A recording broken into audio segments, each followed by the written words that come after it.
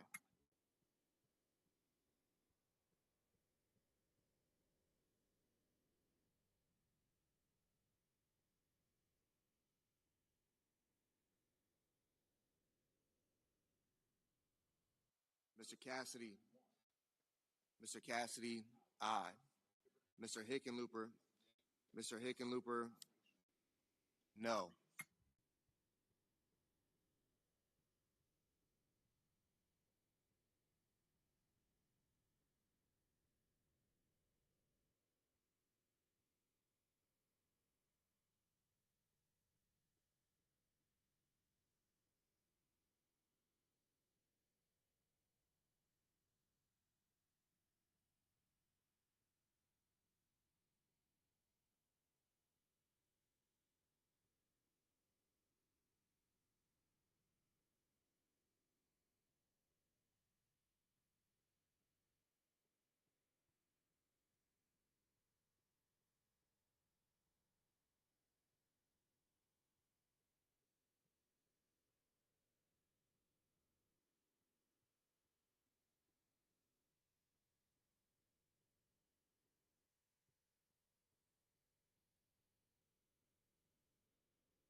Mr. Booker.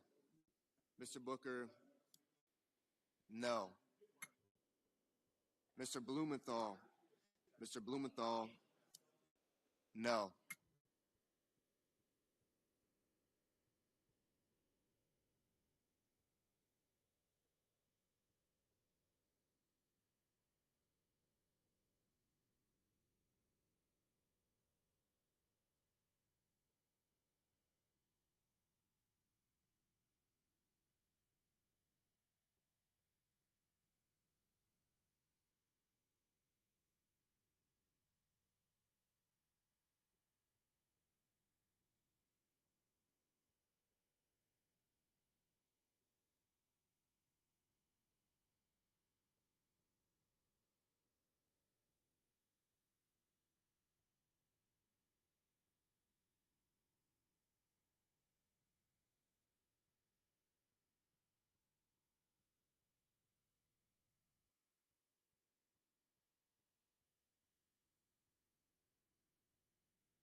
Ms. Klobuchar.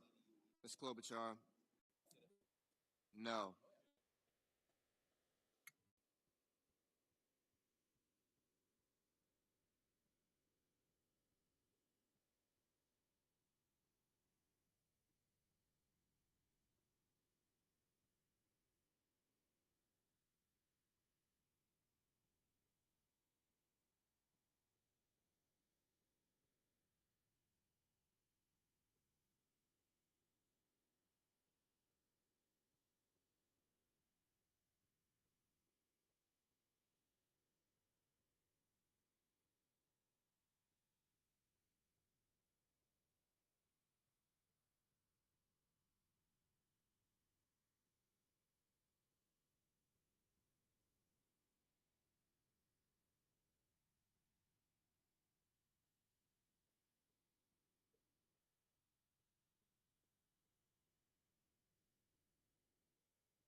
Mr. Hawley.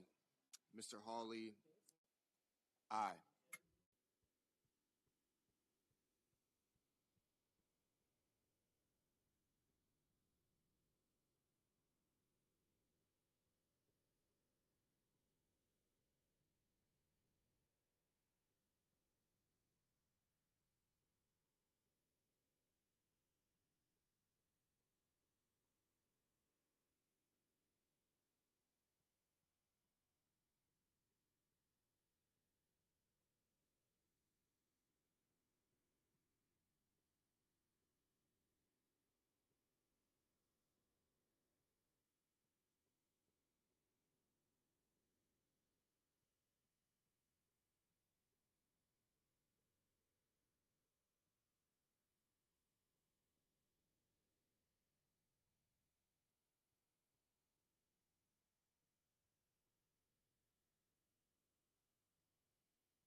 Mr. Hoven. Mr. Hoven, aye.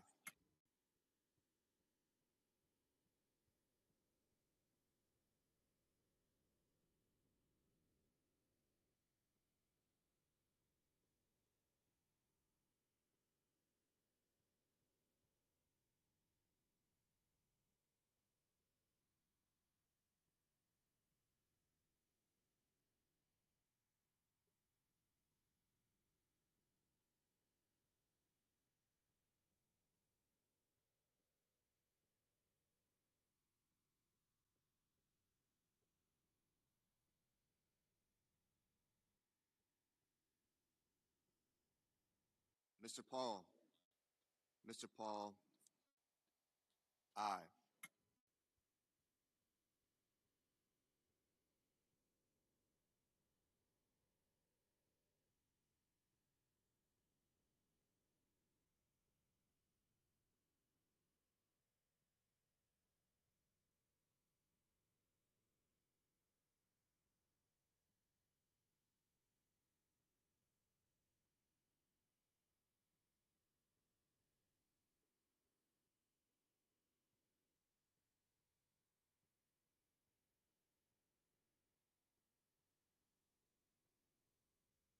Mr. Gillibrand.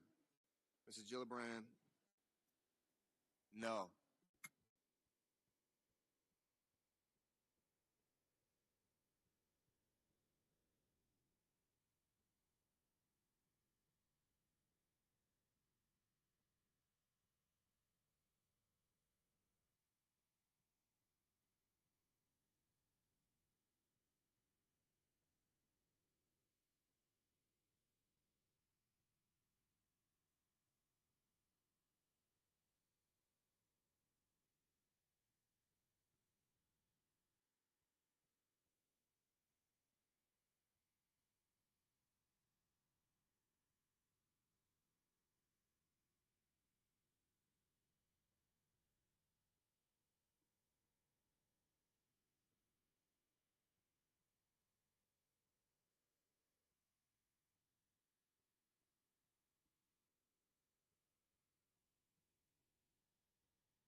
Mr. McConnell.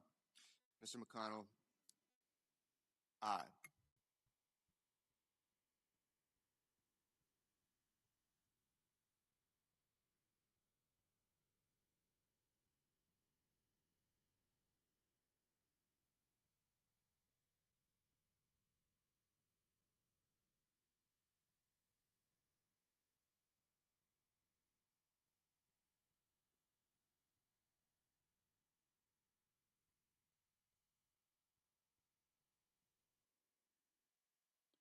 We have 51 yeas, 47 nays. The motion is agreed to. Clerk will report the nomination. Nomination, Department of Justice, Kash Patel of Nevada to be Director of the Federal Bureau of Investigation.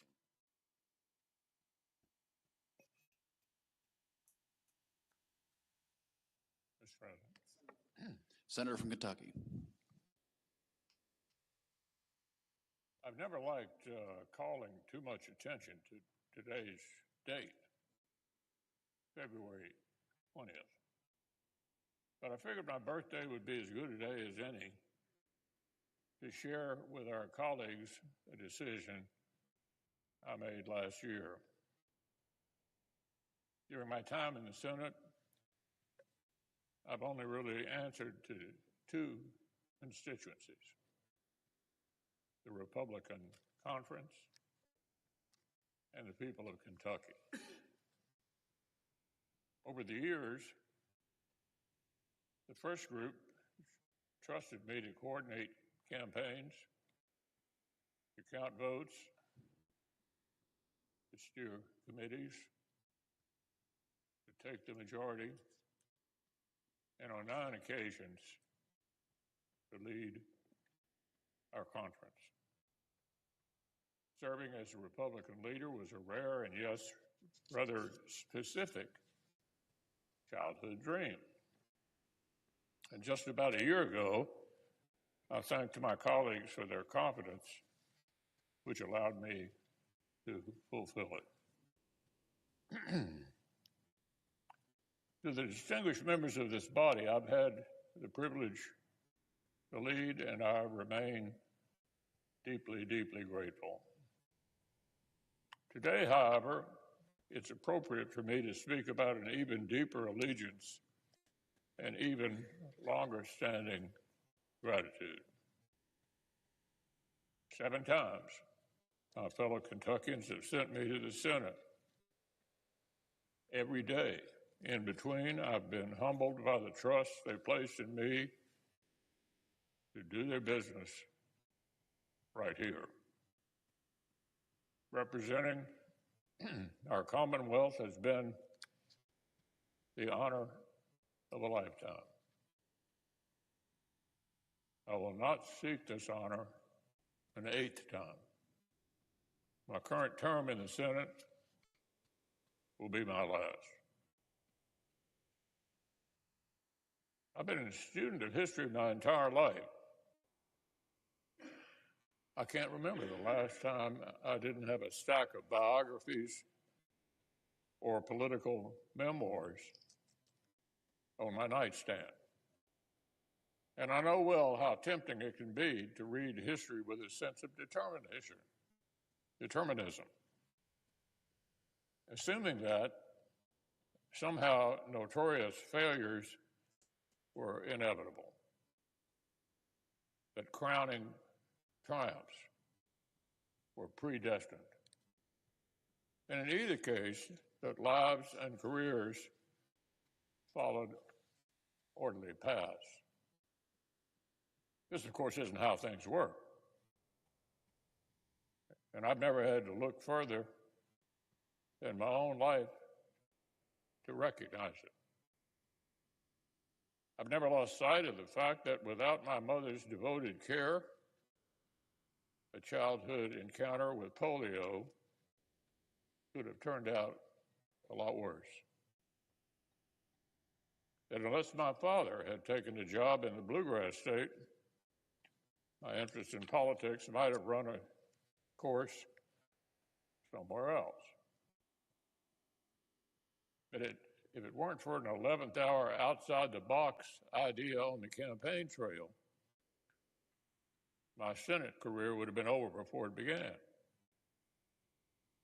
Or that, if not for the people of Kentucky, time and again, agreeing that leadership delivers and electing me to send back here, it would have been someone else, somewhere else, taking that seat at the table where I've had a chance to work, strategize, fight, and win.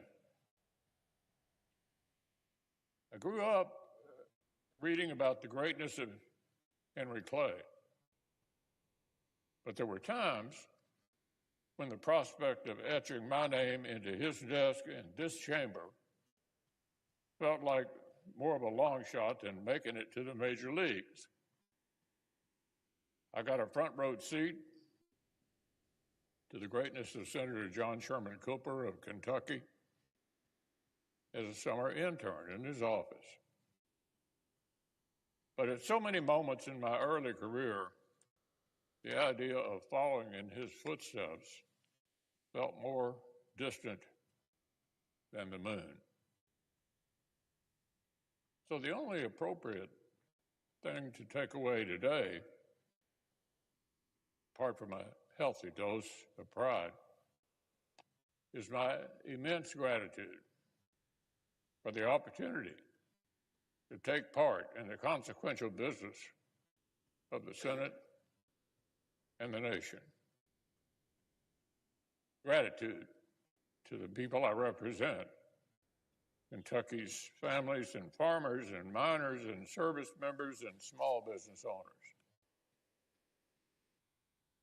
Gratitude to loyal friends, dedicated volunteers, and talented staff who've helped me serve much better. Gratitude to this institution that has repaid my devotion so generously over the years, and to so many colleagues who've become great friends.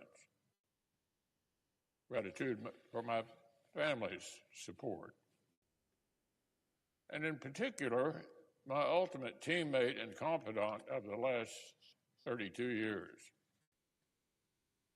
Elaine's leadership and wise counsel, in their own right, have made her the most seasoned cabinet official in modern history.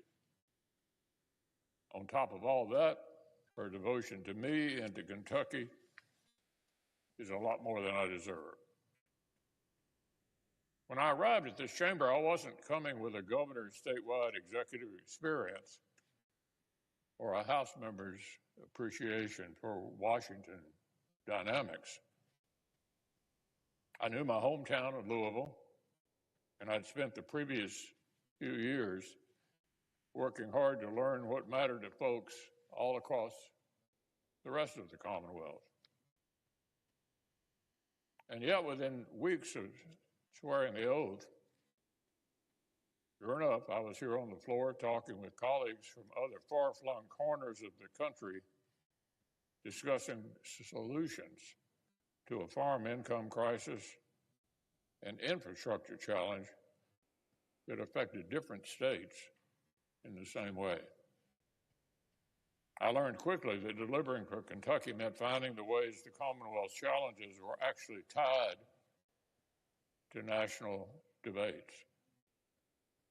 Seeing to it that major agriculture legislation remembered Kentucky farmers and particularly included when they needed extraordinary assistance, like the tobacco buyout. Making sure that nationwide steps on transportation infrastructure included resources for modernizing the Brent Spence Bridge, which supports billions of dollars in economic activity in Kentucky and the surrounding region. And with the trust of a local community, finishing the task first assigned by President Reagan, the safe destruction of America's legacy chemical weapons at the Bluegrass Army Depot. So efforts like these have spanned the length of my Senate career.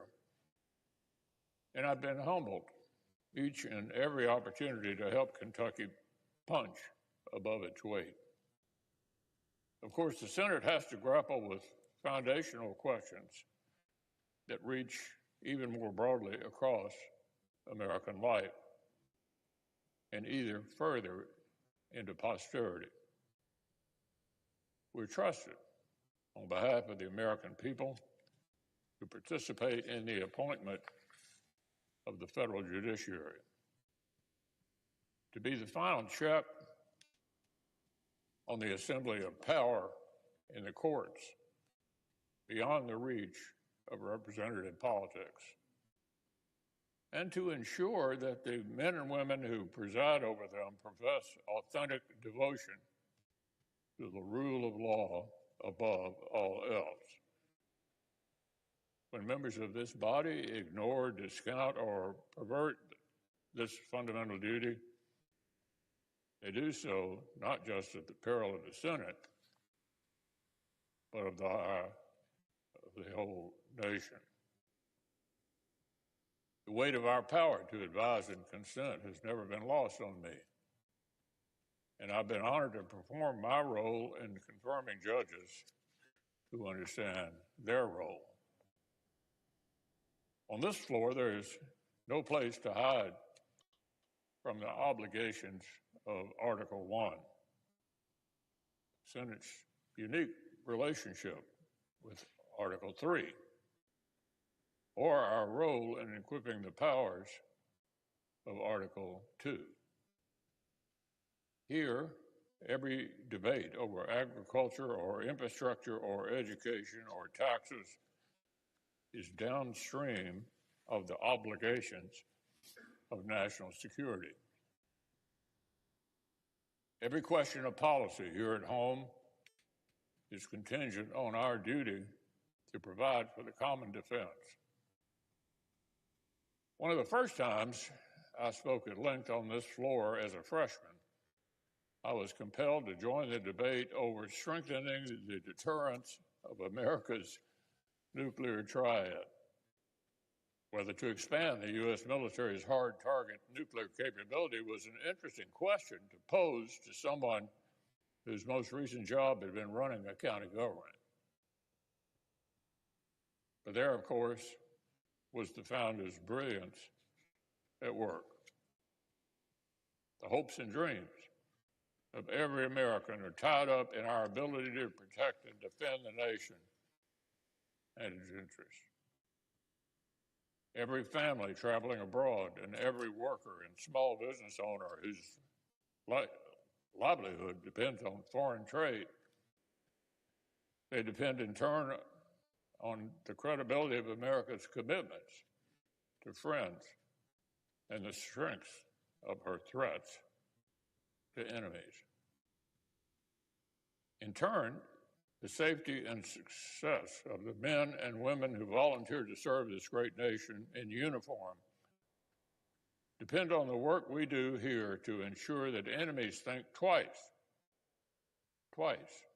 before challenging them, and those enemies never face a fair fight. Thanks to Ronald Reagan's determination, the work of strengthening America's hard power was well underway when I arrived in the Senate. But since then, we've allowed that power to atrophy. And today, a dangerous world threatens to outpace the work of rebuilding it. So lest any of our colleagues still doubt my intentions for the remainder of my term, I have some unfinished business to attend to. In our work, most of us in this body develop an appreciation for the Senate itself, its written rules, its collegial norms, its pace of play. And yet so often I've watched colleagues depart, venting their frustration at the confines of the institution or mourning what they perceive to be decline of its norms. Regardless of the political storms that may wash over this chamber during the time I have remaining, I assure our colleagues that I will depart with great hope for the endurance of the Senate as an institution.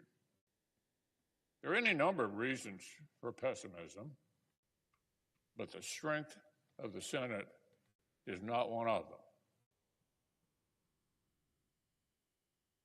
This chamber is still the haven where the political minority can require debate.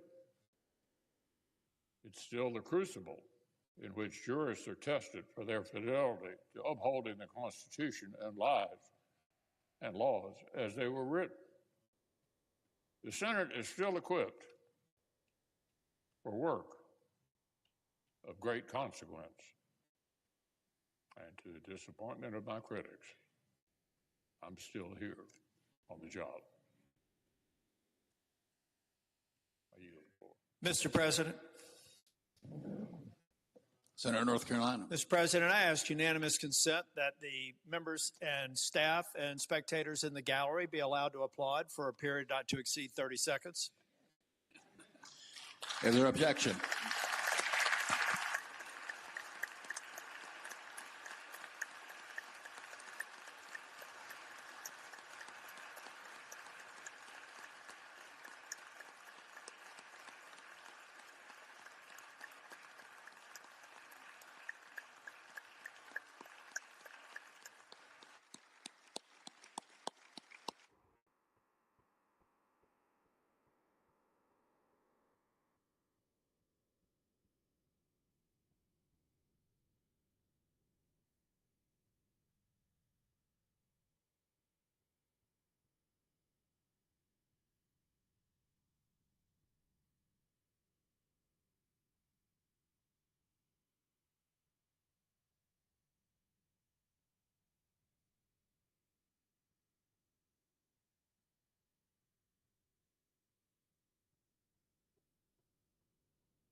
Mr. President.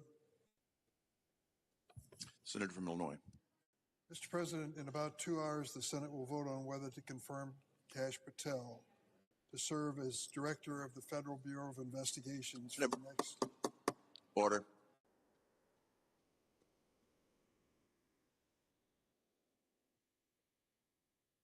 To serve as Director of the Federal Bureau of Investigations for the next 10 years. 10 years, Mr. President. If Senate Republicans confirm Mr. Patel, I believe they will come to regret this vote, probably sooner rather than later. I, for one, am convinced that Mr. Patel has neither the experience, the judgment, nor the temperament to lead this amazing criminal investigative agency. It appears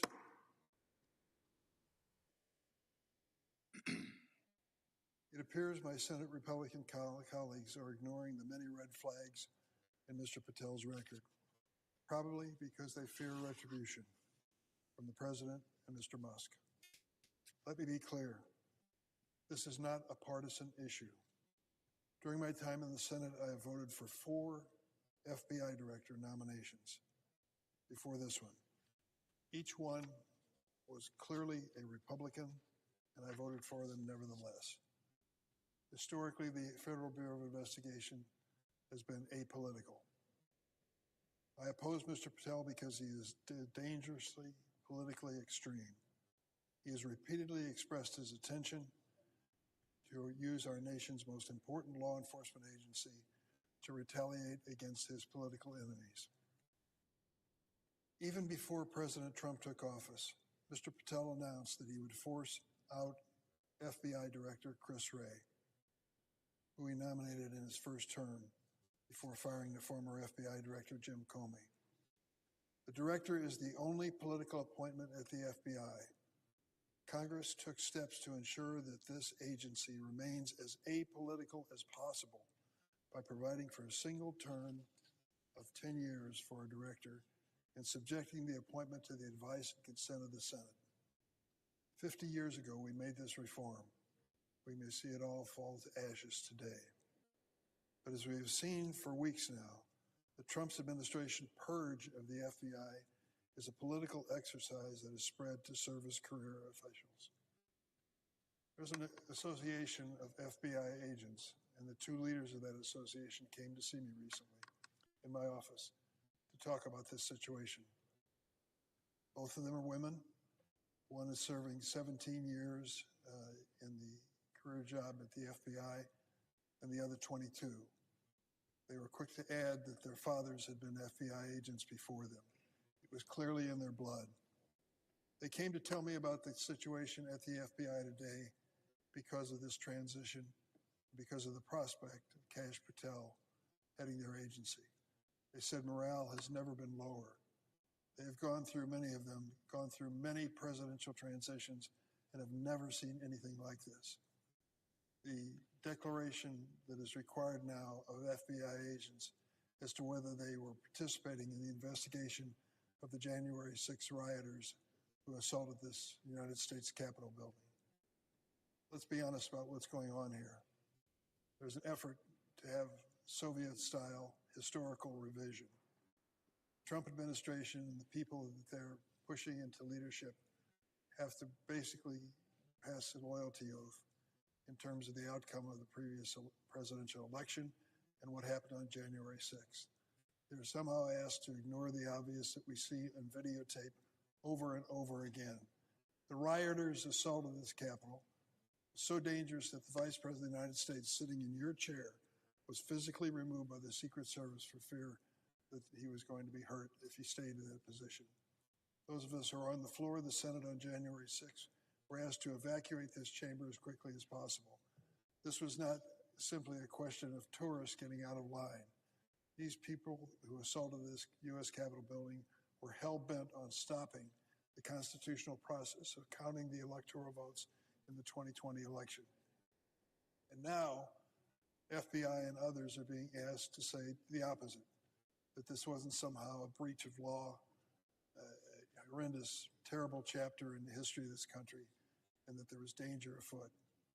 Because the president has given a sweeping pardon to the 1,600 who were prosecuted for trespass, seditious conspiracy, the use of firearms in the Capitol, and the like, we are supposed to somehow discount this as a significant moment in American history.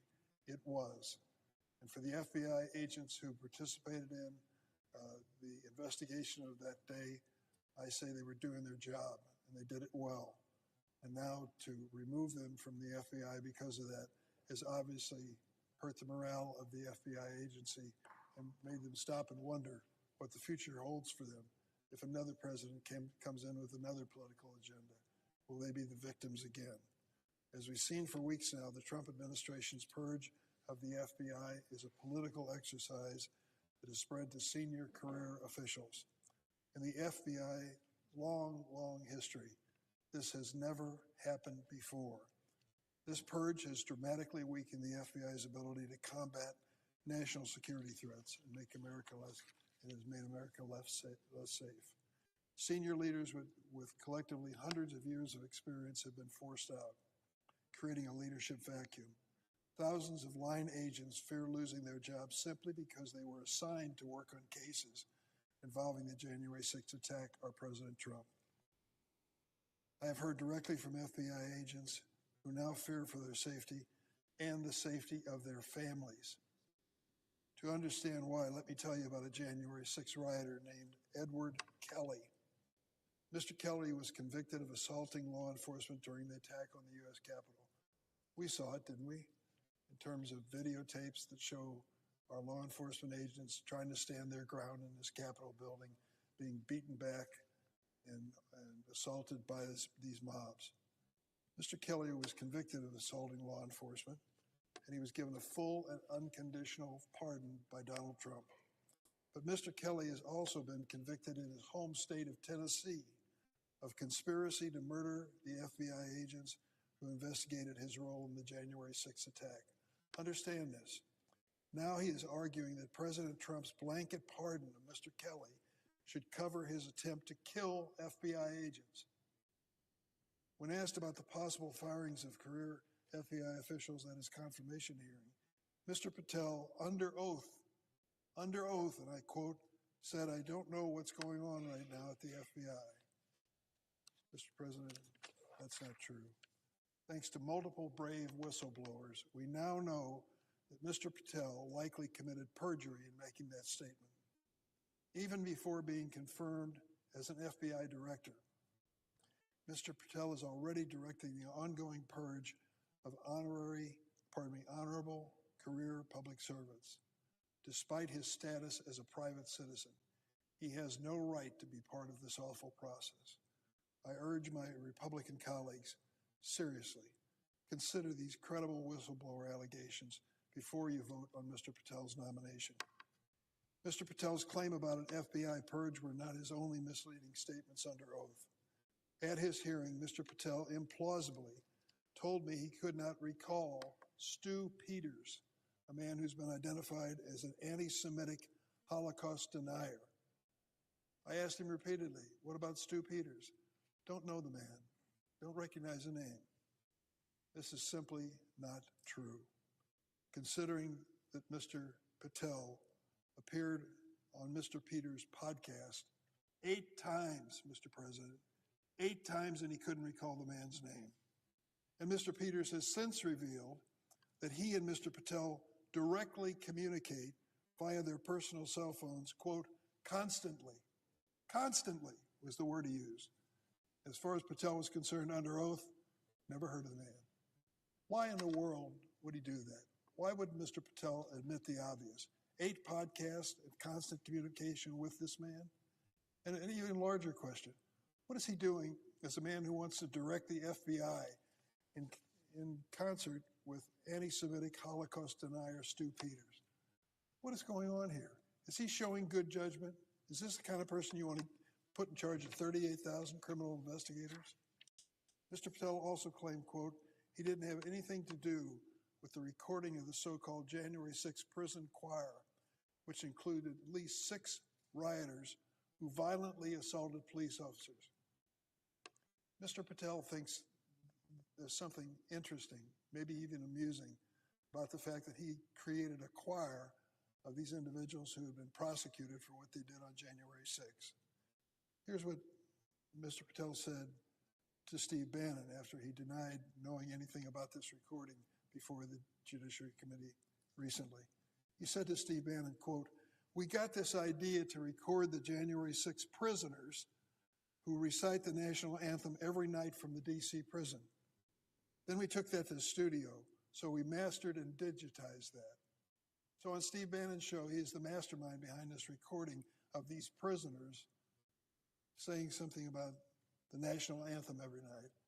That particular tape that he created of the January 6th choir was taken to Trump rallies too and played as some kind of interesting display of what Patel insists are just political prisoners. One of Mr. Patel's choir boys, Julian Cater, Khater, he was convicted of assaulting Capitol police officers with pepper spray. One of those officers was Capitol Police Officer Brian Sicknick. Brian Sicknick suffered multiple strokes and died the day after the attack. Mr. Cater was one of the people who assaulted him. Mr. Patel has called these violent January 6 rioters, and I quote, political prisoners. That includes Guy Reffitt. Guy Reffitt was sentenced to 87 months in prison for his role in the January 6th assault. 87 months.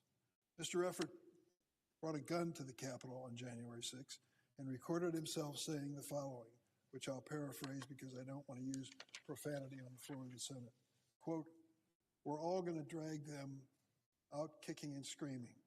I just want to see Pelosi's head hit every effing stair on the way out, and Mitch McConnell too. F them all." Mr. Reffitt's 19-year-old son, Jackson, turned him into law enforcement after the attack, despite Reffitt's threats to shoot Jackson and his sister.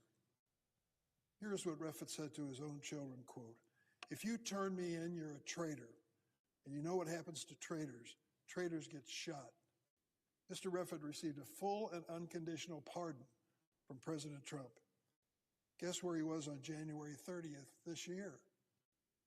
Back at the Capitol complex at Mr. Patel's confirmation hearing. Here's what Mr. Reffitt posted on social media from the hearing room. Quote, "Present and in support of Kash Patel, as the leftist commies continue to spew lies, misinformation, and disinformation, my man is Clean House Kash." Quote unquote. Stu Peters, constant communication, Holocaust denier. This gentleman he's become a hero to for his appearance before the committee.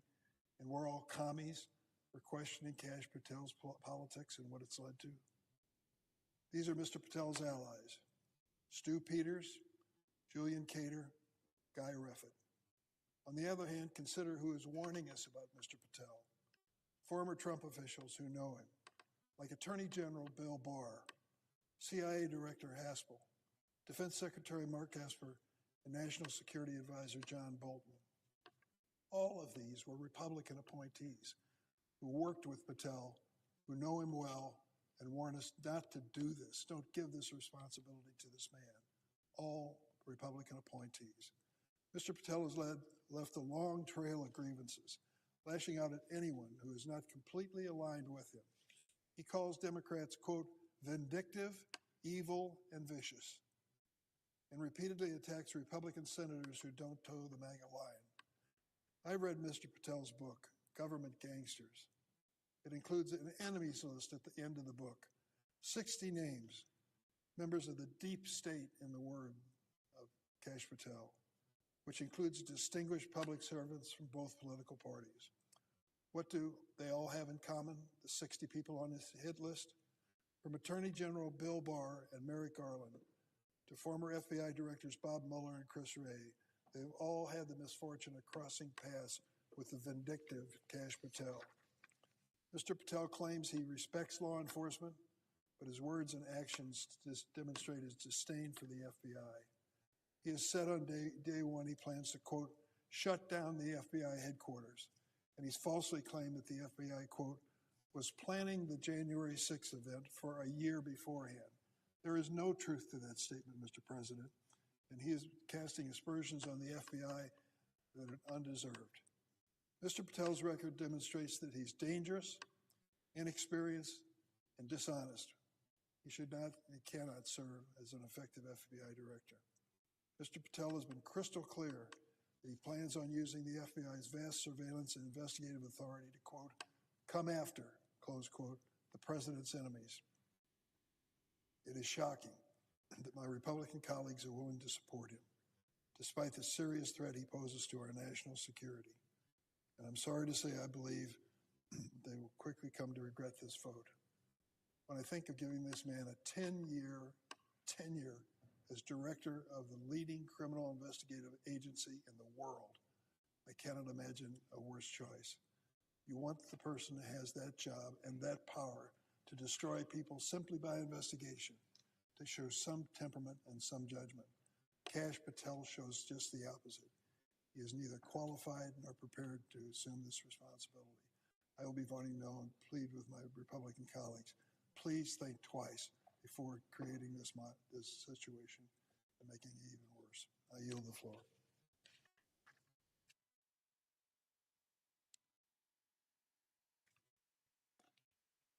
Mr. President. Senator from California is recognized. Mr. President, I too rise today to oppose the nomination of Kash Patel to serve as Director of the Federal Bureau of Investigation. Now, let me begin by saying to Americans watching at home who may not be completely up to speed as to what's going on, the importance of this specific nomination, or wondering who is Kash Patel. We might have been distracted these last few weeks by a rush of headlines coming out of the White House, maybe preoccupied with cost of groceries that are rising by the week. You may have, if you caught any news, been hearing about how President Trump, the richest president in history, has given Elon Musk, the richest man in the world, unprecedented access to millions of Americans' sensitive private information. Yes, Elon Musk has access to your personal private information, from social security numbers to home addresses to your tax information. There's been a lot going on. All the while, President Trump is also trying to lay the groundwork to pass another massive tax cut for billionaires. So if you've been busy and struggling to keep up, I understand. So let me try to break it down for you. Only in the year 2025, when Donald Trump seems to have a headlock on the Republican Party, could a nominee this extreme and this unqualified be considered or confirmed to lead the FBI? No party of Reagan would ever support this big a threat to American freedom and our national security. No party of Lincoln could ever support this big a source of division among Americans. And yet, here we are, pretending as if a man who promised to shut down the FBI headquarters on day one and turn it into a museum for the deep state is now fit to lead the FBI. You see, time and again, Kash Patel has shown that his loyalty lies not with the rule of law, but with Donald Trump. Why? Because he knows that Donald Trump is his cash cow. Trump is Kash Patel's ticket to selling more books. It's his calling card to try to book the next podcast interview, and certainly key to landing his next job.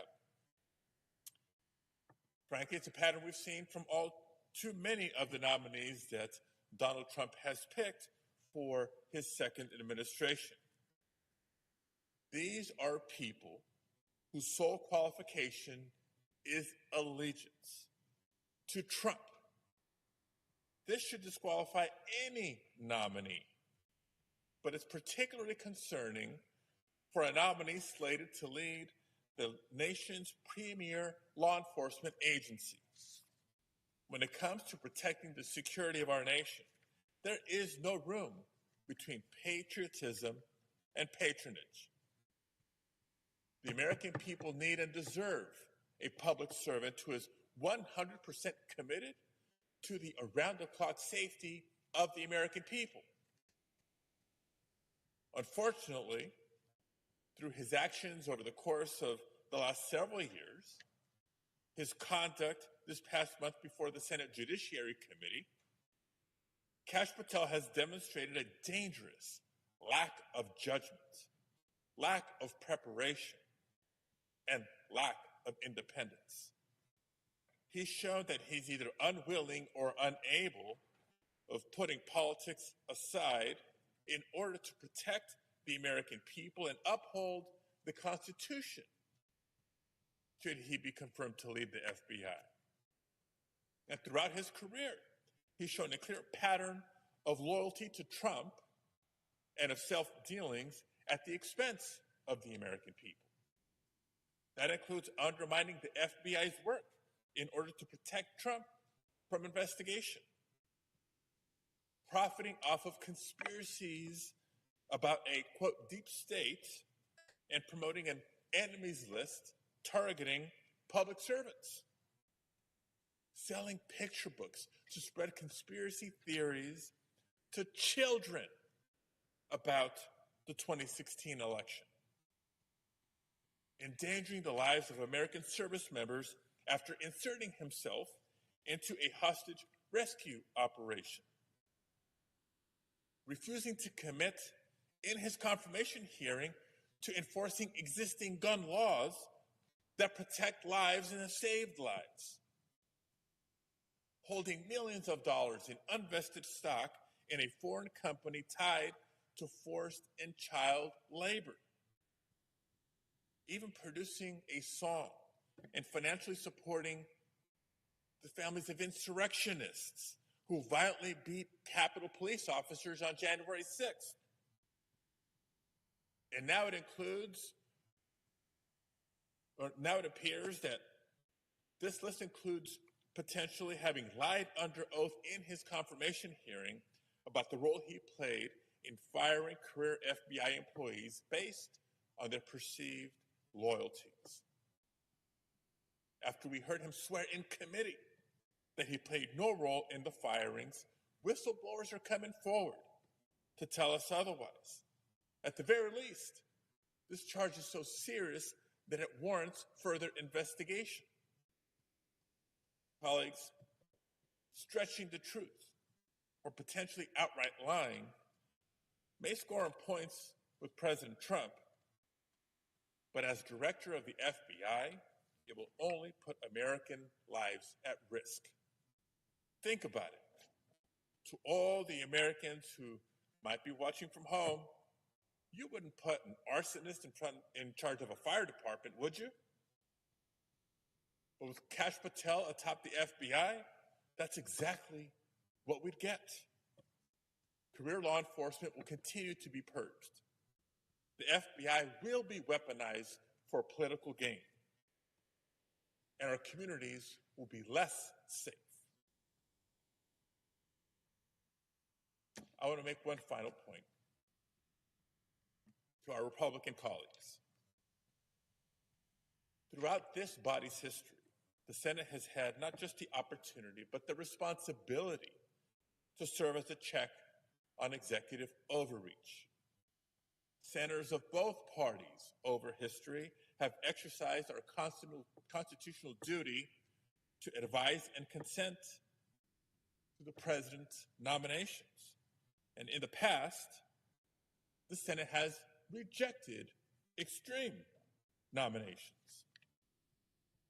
To stay quiet when a nominee so obviously unfit comes before us, that's a dangerous precedent.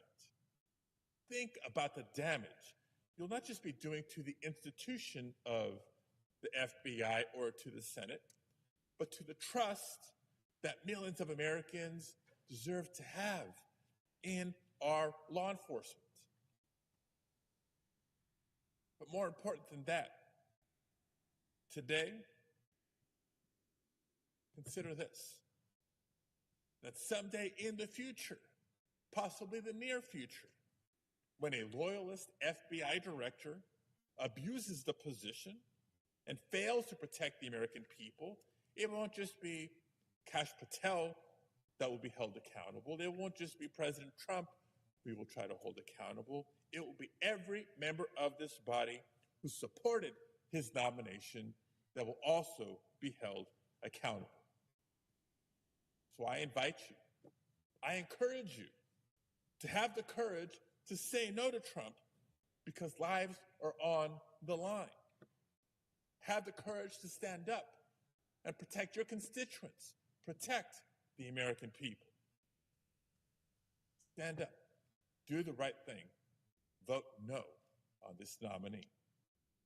Thank you, Mr. President. I yield the floor.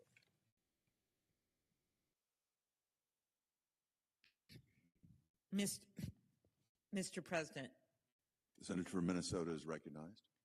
Mr. President, I rise to strongly oppose the confirmation of Kash Patel to serve as the next director of the FBI. The FBI director leads our nation's most important law enforcement agency. It is made up of more than 38,000 nonpartisan public servants who work every day to take on violent crime, get fentanyl off of our streets, investigate cyber crimes, protect our national security, and so much more. The Bureau's motto is fidelity, bravery, integrity. And its director must be someone who embodies those core values above all else. That is not Kash Patel. Let's start with fidelity. The FBI director's loyalty is not to the president. It is to the truth, the Constitution, the American people. But Mr. Patel has made it clear that his only loyalty is to the president. Mr. Patel has threatened to come after the president's critics. On one podcast in December of 2023, by the way, that's 2023, just a few years ago, not 2 decades ago, not when he's in high school. In 2023, he said, and I quote, "We're going to come after you, whether it's criminally or civilly. We'll figure that out. But yeah, we're putting you on notice." And on another podcast last August, he said, "When Trump wins in 2024 and is in power in 2025, we can prosecute them," referring to Justice Department officials. That was just last August. At his hearing before the Judiciary Committee, we gave Mr. Patel numerous opportunities to explain, to walk back his threats.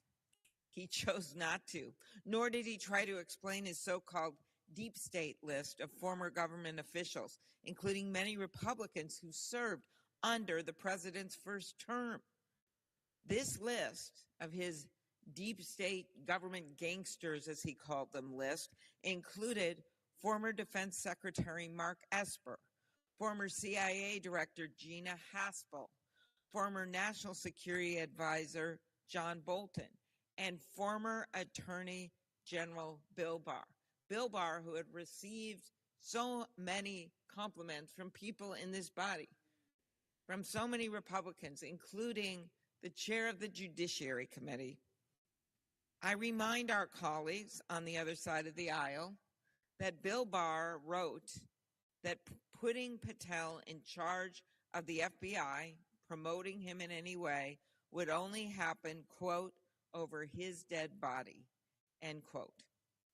Gina Haspel threatened to resign to stop Patel from becoming her deputy. And John Bolton said that Patel demonstrated no policy aptitude at all. Mr. President, these are staunch, lifelong Republicans. They are experienced and respected people. I may not agree in any way with everything they've said or done, nor does everyone here, but we do agree that they are people of integrity. Mr. President, if these people can end up on Kash Patel's deep state list, we can only imagine what that would mean for anyone who might not be deemed sufficiently loyal to the president. We know what Mr. Patel wants to do with the people on his list because he already told us. In one interview, he said the people on the list, quote, need to go to prison, end quote.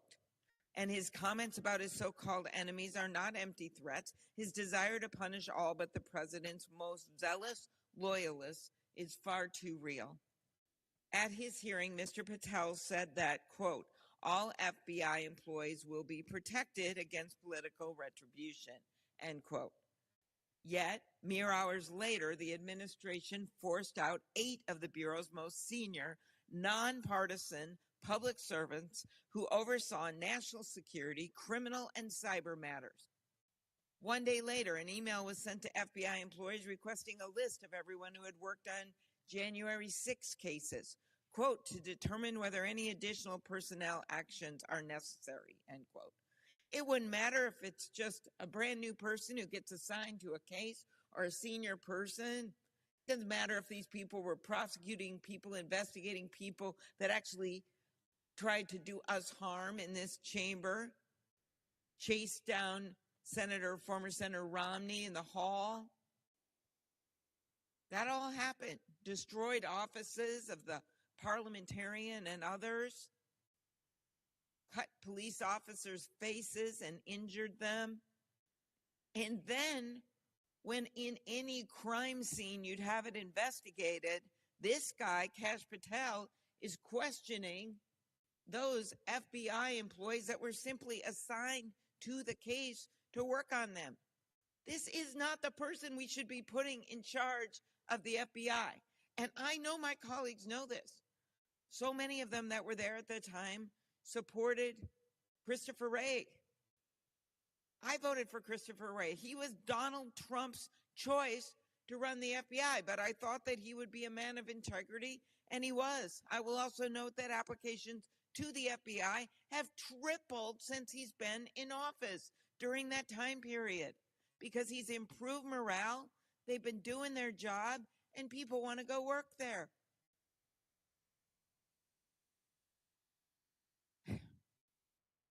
Mr. Patel's supposed enemies are not only government officials he disagrees with. He has threatened the press as well. No one agrees with every story the press writes. I certainly don't. And I'm sure many of my colleagues have read stories about them that they don't like. But we believe in this country in the First Amendment.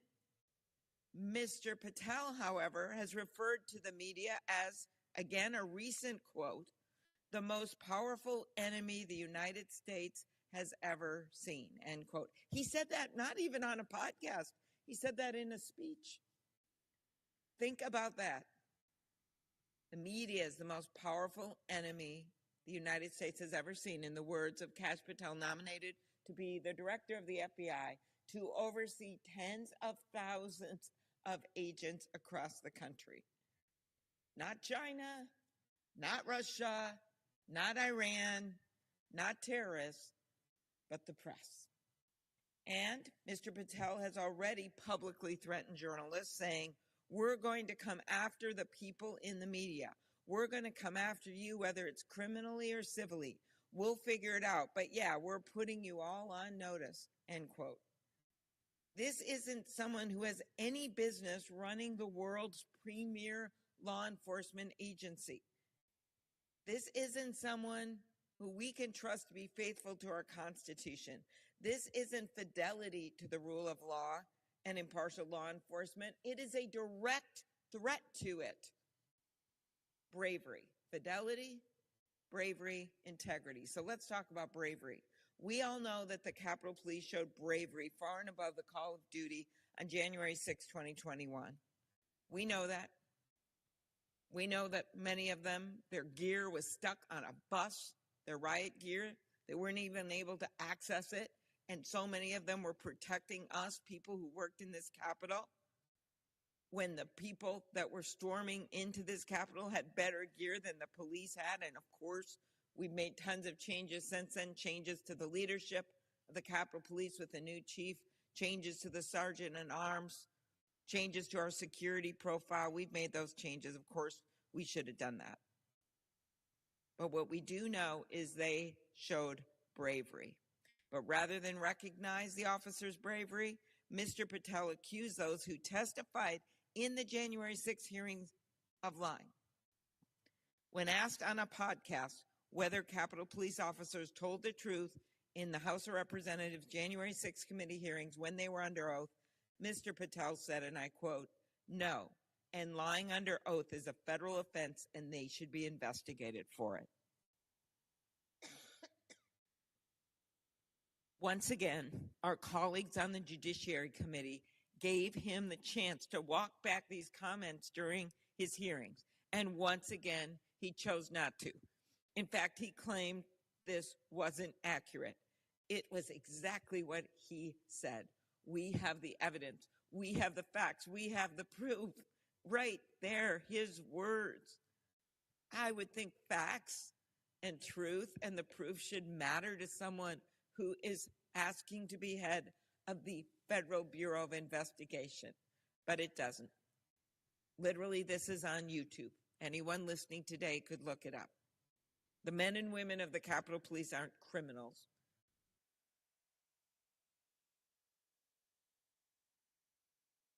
Lives on the line to keep us safe.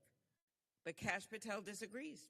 He wrote in his book, again recently, that, quote, "The FBI has become so thoroughly compromised that it will remain a threat to the people unless drastic measures are taken," end quote.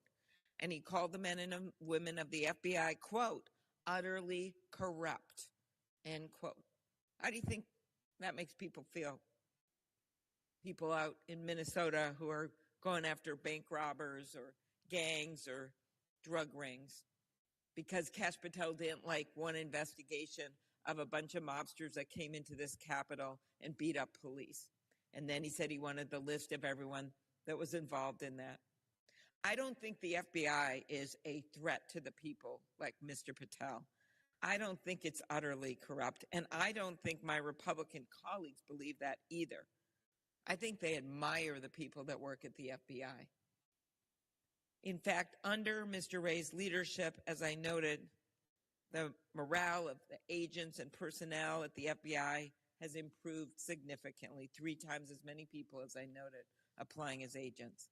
These agents deserve a director who will have their back and continue building the morale at the Bureau, not someone who denigrates their service. And as Kash Patel has done, again, we've got it, his voice saying it, calls for their headquarters to be shut down and turned into a museum. That was one of his later comments. The men and women of the FBI show us every day what it means to embody bravery. And now we need to show them that we too can be brave and tell the president on this one, no, this is not the right person. We know he's your friend. We know you've hung out with him a lot, but this is not the person for this job. I asked my colleagues to vote no on just one of these nominees. I voted yes on some of them. I looked at their credentials. I made a decision. Maybe it wouldn't have been the first person I picked, but I voted yes on some of them. I asked them to vote no on Kash Patel. Integrity, FBI, integrity, I. The FBI runs on facts. It runs on truth. Without truth, the whole system breaks down. And in his hearing, Mr. Patel made clear why Americans should be so concerned about putting someone in charge of the FBI who clearly does not have the integrity the job demands. Mr. Patel did not even have the integrity to stand by his own words that we had on YouTube. Instead of disavowing or providing explanations for his past statements, he repeatedly misled the committee, dodged questions, and claimed ignorance. Claimed he didn't remember things he'd said just a few months before. Why would you want someone in the FBI who doesn't remember things they said only a few months before? This is irresponsible at best and deceitful at worst. The director of our nation's most powerful law enforcement agency must be forthright and trustworthy. He must follow the facts and carefully analyze evidence before drawing conclusions. Unfortunately, Mr. Patel has proven that his allegiance is to the president, not to the truth. Mr. President, independence of the FBI from the White House is critical. We recently saw courageous prosecutors stand up for an independent justice system. They resigned instead of carrying out politicized orders from the administration. These were not liberal lawyers. These were not members of the resistance. The acting U.S. Attorney for the Southern District of New York, Danielle Sassoon, was a Federalist Society member and a clerk to Justice Scalia. She is a rising star. She is so respected. She has taken on major cases and won against criminals time and time again. And she gave up the position of the acting head of one of the most incredible prosecutor's office in the country, the Southern District of New York. And the lead prosecutor of the case, Hagan Scotton, was a decorated Iraq war veteran. He clerked for Justice Roberts and Justice Kavanaugh when Justice Kavanaugh was on the Court of Appeals. In his resignation letter, he wrote, "I expect you will eventually find someone who is enough of a fool or enough of a coward to file your motion, but it was never going to be me." I think we should think about those words when we take our votes. I expect you will eventually find someone who is enough of a fool or enough of a coward to file your motion, but it was never going to be me. My Republican colleagues need to show some of the same courage as these public servants. They need to stop acquiescing and stand up to this assault on our justice system. And a good place to start is by voting against Patel. The fact is, federal law enforcement and the American people deserve a director who embodies the Bureau's model: fidelity, bravery, and integrity. I will be voting no on his confirmation, and I ask our Republican colleagues to join me in standing up for justice and standing up for the rule of law. Thank you, Mr. President, and I yield the floor.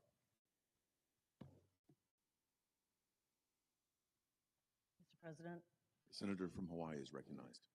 Mr. President, as the leading law enforcement agency in our country, the FBI does critical work every single day to keep our nation, to keep us safe. From counterterrorism and counter-trafficking to fighting cyber attacks and so much more. At a time of global instability, FBI agents are working day in and day out to protect us from threats, both foreign and domestic.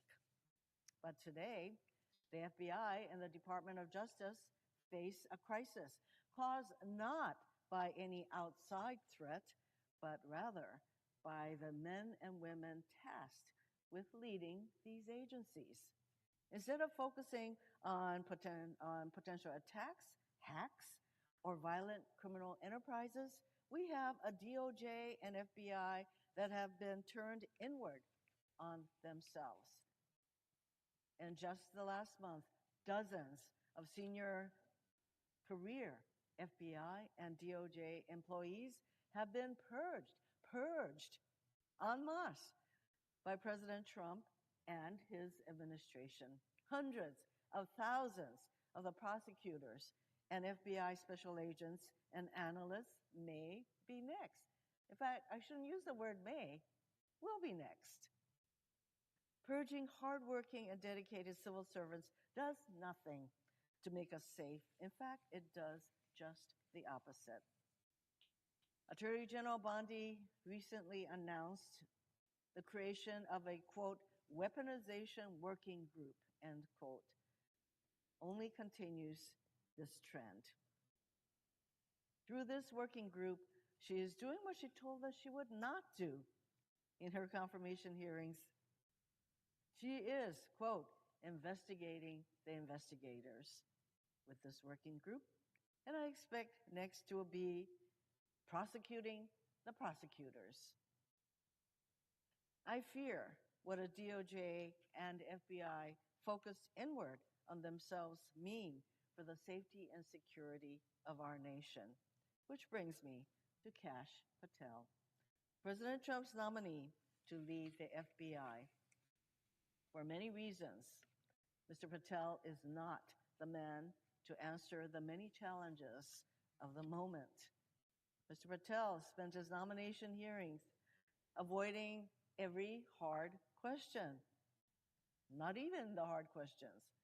I asked him, for example, if he would investigate people on his 60 people on his deep state list. He would not say no. And it's pretty clear. This list, and I suspect it's a growing one, but the 60-person list are all the people who are not sufficiently loyal to President Trump. So it has many Republicans on the list. And what the heck is he planning to do with that list? Believe me, it's not because they're going to be commended for the work that they did. I asked him in his hearings whether he profited from selling supplements to detox the COVID-19 vaccine. Supplements he promoted on his social media channels. He did not answer. I asked him if Donald Trump lost the 2020 election. He would not answer. He claimed not to know an anti-Semitic extremist named Stu Peters, despite the fact that he appeared in this person's program 8 times. He tried to claim no involvement with the January 6th choir made up of inmates serving in prison for their part in the violent insurrection on January 6th at the Capitol. And of course, we all know all of these inmates have been pardoned en masse by the president. He claimed no involvement with this choir, despite promoting them and hawking their merchandise for years. He was unwilling to provide any details about his grand jury testimony related to the January 6th insurrection, testimony he had to be compelled to give after taking the Fifth Amendment. And of course, Mr. Patel has the same rights as any American to plead the Fifth. But we have an equal right to ask him, as the nominee for the FBI director, no less, why he did so, and to learn what his ultimate testimony was. The one thing Mr. Patel did testify to in response to a question from Senator Booker about whether he was, quote, aware of any plans or discussions to punish FBI agents or personnel associated with Trump investigations, quote. And his response was that he was, quote, not aware of that. We have since learned of credible evidence that Mr. Patel perjured himself with that statement. Mr. President, Mr. Patel is totally unfit to lead the FBI. It's clear he won't discern fact from fiction, and that he will be loyal to Donald Trump and Donald Trump only, which means total disregard for the Constitution and the rule of law. Ours is a nation of laws. But Mr. Patel's nomination is one more indication that Donald Trump fancies himself above the law, even referring to himself as king in a recent tweet, and will weaponize the law however he wants to advance his political agenda. Mr. Patel is a dangerous nomination that will make our country less safe, less secure, and erode America's trust in the FBI. Mr. President, Our administrative agencies, and certainly the Department of Justice and the FBI, do not exist to be used as tools for retribution by Donald Trump, Pam Bondi, or Kash Patel. But that is exactly what is happening with our agencies and the firing and the purging of thousands of people who are doing the job of the people. What can be thinking in supporting Mr. Patel to lead an agency that has the tools to spy and go after all the people that he doesn't like? I urge my colleagues to vote no on his nomination, and I yield back.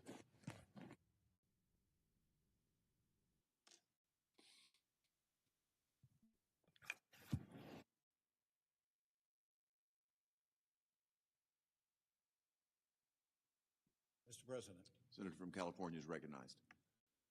today the Senate is on track to confirm Kash Patel as director of the FBI. Think about that statement for a moment. Kash Patel, conspiracy theorist, January 6 denier, MAGA sycophant, and political provocateur, will be FBI director. The absurdity of it, the destructive consequences of it. And it's worth asking today, how did we get here to such an extreme point? To this moment when someone so patently unqualified, really disqualified from any position of responsibility, is poised to become director of the nation's preeminent law enforcement agency. Earlier today, I stood with my colleagues out in front of the FBI headquarters, a building that Kash Patel promised to dismantle on his first day as FBI director and turn into a museum of the deep state, the home of a department that we all know he will convert into a political weapon for the president who is a serial lawbreaker and will use Patel as a tool for retribution against his enemies. But in a democracy, law enforcement does not serve the president, let alone someone who fashions himself as a king. Law enforcement serves the people. It is nonpartisan. It is not a vehicle of political payback for a political party. And yet we are watching the FBI and DOJ hollowed out, dismantled, and turned into an investigative and prosecutorial extension of Donald Trump's White House. We are watching it live in real time. It is already happening in that building we visited this morning. In just the last month, Donald Trump's Department of Justice has engaged in a brazen, sweeping purge, a rolling Saturday night massacre, an unmistakable campaign to intimidate, to punish, and to drive out thousands of hardworking, nonpartisan FBI and career DOJ employees. This is happening as we speak. Acting Deputy Attorney General Emil Bove fired roughly 24 prosecutors involved in January 6 criminal cases, not for cause, not for corruption, not for misconduct. They were fired for failing what is in effect a loyalty test. A loyalty test. A MAGA mob attacks the Capitol on January 6th to stop the peaceful transfer of power. They beat police officers, gouge them, bear spray them, all in the service of an even bigger crime, stopping the peaceful transfer of power after Donald Trump lost his re-election. And they get pardoned by Donald Trump. The lawbreakers get pardoned. And the brave FBI agents who track down these violent miscreants, these agents get punished. They get fired. They get purged. The one-man wrecking ball that is Donald Trump is turning the world upside down. The criminals are being pardoned and the cops are being punished. Now, Kash Patel sat before the Senate Judiciary Committee and under oath insisted he knew of no plans to punish FBI employees involved in investigations related to Donald Trump. He positively levitated at the suggestion that such a thing could even be true. Then within days, top FBI agents were fired. Thousands of FBI employees, career professionals, were sent a detailed questionnaire demanding they disclose any involvement in investigations related to the January 6th insurrection. A warning accompanied this. Additional personnel actions could follow. And yet, Mr. Patel testified that, quote, there will be no politicization at the FBI. There'll be no retributive actions taken by any FBI should I be confirmed as FBI director. He sat in that committee room and told the Senate all FBI employees will be protected against political retribution. That was a Thursday. 3 weeks ago, the very next day, the purges began. Before the ink had dried on the transcript of that hearing, the retribution campaign had begun. In his written response to questions, Patel denies knowing about these actions in advance, denies knowing whether he discussed these dismissals with the White House, the DOJ, or the FBI. He wrote, I do not recall having conversations with the transition team about pursuing any particular investigations or targets. I asked him in writing about these actions, and his answer was he doesn't remember. But in fact, whistleblowers have come forward to testify or to state that not only did Patel know about the upcoming purges, he was directing those dismissals. How could he not recall that? It wasn't years ago or even months. It was days before. Days before his written answers to those questions, those written answers where he said he couldn't recall, he was directing these purges covertly as a private citizen. But he doesn't recall. Purges of quality career professionals who dedicated their lives to the rule of law, who have been fired, laid off, or forced out because they dared investigate a violent insurrection on our Capitol, or the president's retention of classified documents that contained our nuclear and other national security secrets. There was a time in our country when the FBI was weaponized, when it served as a sword for the president, and the DOJ served as his shield, when Hoover authorized covert harassment campaigns against the perceived enemies of the president. We thought those days were over, and they were over until now. We must not put in place a Roy Cohn for the president, someone who will bend and break the law to serve the president's personal and political aims. For therein lies the path to corruption, to unlimited power, and to malfeasance of the highest order. We put up guardrails to prevent one man and his cadre of company men from turning the Bureau and Department into a partisan and lawless battering ram. We must not take them down, because we know the road that lies ahead. And we know that Donald Trump cannot destroy the nonpartisan character of the FBI and the Department of Justice without his enablers. And Kash Patel is Donald Trump's hand-picked enabler and henchman. The guy who would say yes when everyone else would say no to any immoral and unlawful request made by Donald Trump. The guy who publicized his deep state list, almost half of whom are Republicans. The guy who worked for and retains millions of dollars in stock in a company supported by the Chinese Communist Party. In any normal world, that would automatically disqualify someone from leading the nation's premier law enforcement and counterintelligence agency. This is not someone we would want running the FBI. It would be unthinkable to confirm a nominee who's written an entire book in service of, quote, dramatically limiting and refocusing the scope of the FBI's authority. A nominee who's publicly said it would be fun to go on a manhunt of government gangsters alongside those who, quote, represent Donald Trump's army to take this country back. I'm of the opinion that the people the FBI should be going on manhunts for are actual criminals, not the president's enemies of the day. The FBI shouldn't serve as Donald Trump's army. Alas, we will not soon forget the last time Donald Trump's army presented itself to us when they beat down the doors of this Capitol, when they attacked law enforcement and sought to overturn an election. Mr. Patel is quite familiar with that mob. He celebrated them in song. Now, Mr. Patel tried to deny his association with the January 6th choir. He said he had nothing to do with their recording. But earlier on Steve Bannon's podcast, he was all too proud to brag about it.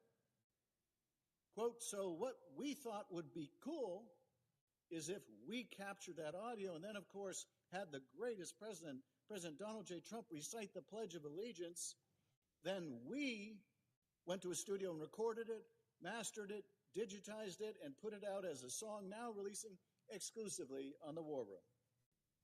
But when I asked him about this under oath, his response was, and you may never believe this, when he said we did this and we did that, we didn't include him. I don't know what's worse, taking credit for something he didn't do or doing something and then lying about it. But what I do know is this is not the character of someone who should be director of the FBI. At the hearing, I also asked him to turn and face the Capitol Police officers in the room. These officers from the same department that suffered such grievous injuries on January 6th. He couldn't do so. He couldn't look them in the eye. And I don't blame him for being too ashamed. He should be ashamed, celebrating their victimization in a song. He should be ashamed. And anyone voting to confirm him should be ashamed. And yet here we are, on a fast track to rubber stamp his confirmation, asked to turn a blind eye as he takes control of the most powerful law enforcement agency in the country. That is what my Republican colleagues seem poised to do, and I will ask again, how on earth did we get here? And where are we going? By confirming a nominee who is so plainly unqualified, who is tied up in shady business dealings with the CCP and the Kremlin, who made songs with violent cop beaters, who made memes of himself sawing the heads off of members of Congress. How on earth did we get here? Because we all know where this road ends. A weaponized FBI, investigations into anyone who stands up to Donald Trump, elected officials, journalists, Democrats, and Republicans, anyone. Now, I know some of my colleagues seek solace in the belief that if they just toe the line for long enough, they'll be spared. But we all know what happens when someone falls out of favor with Donald Trump. When you're inevitably asked to vote for something or do something so egregious that you cannot possibly continue to say yes. And when you reach that moment, when you're forced to cross the president or abandon your final line in the sand, it will be these moments you remember, the concessions to a wannabe authoritarian that you were willing to entertain, the lines you allowed him to cross so you would be spared his wrath. But you will not be spared. No one is. Not the veteran, nonpartisan employees at the FBI, not the maverick moderate members of this body, not even the most extreme supporters, left out in the cold the moment they are no longer valuable to this president.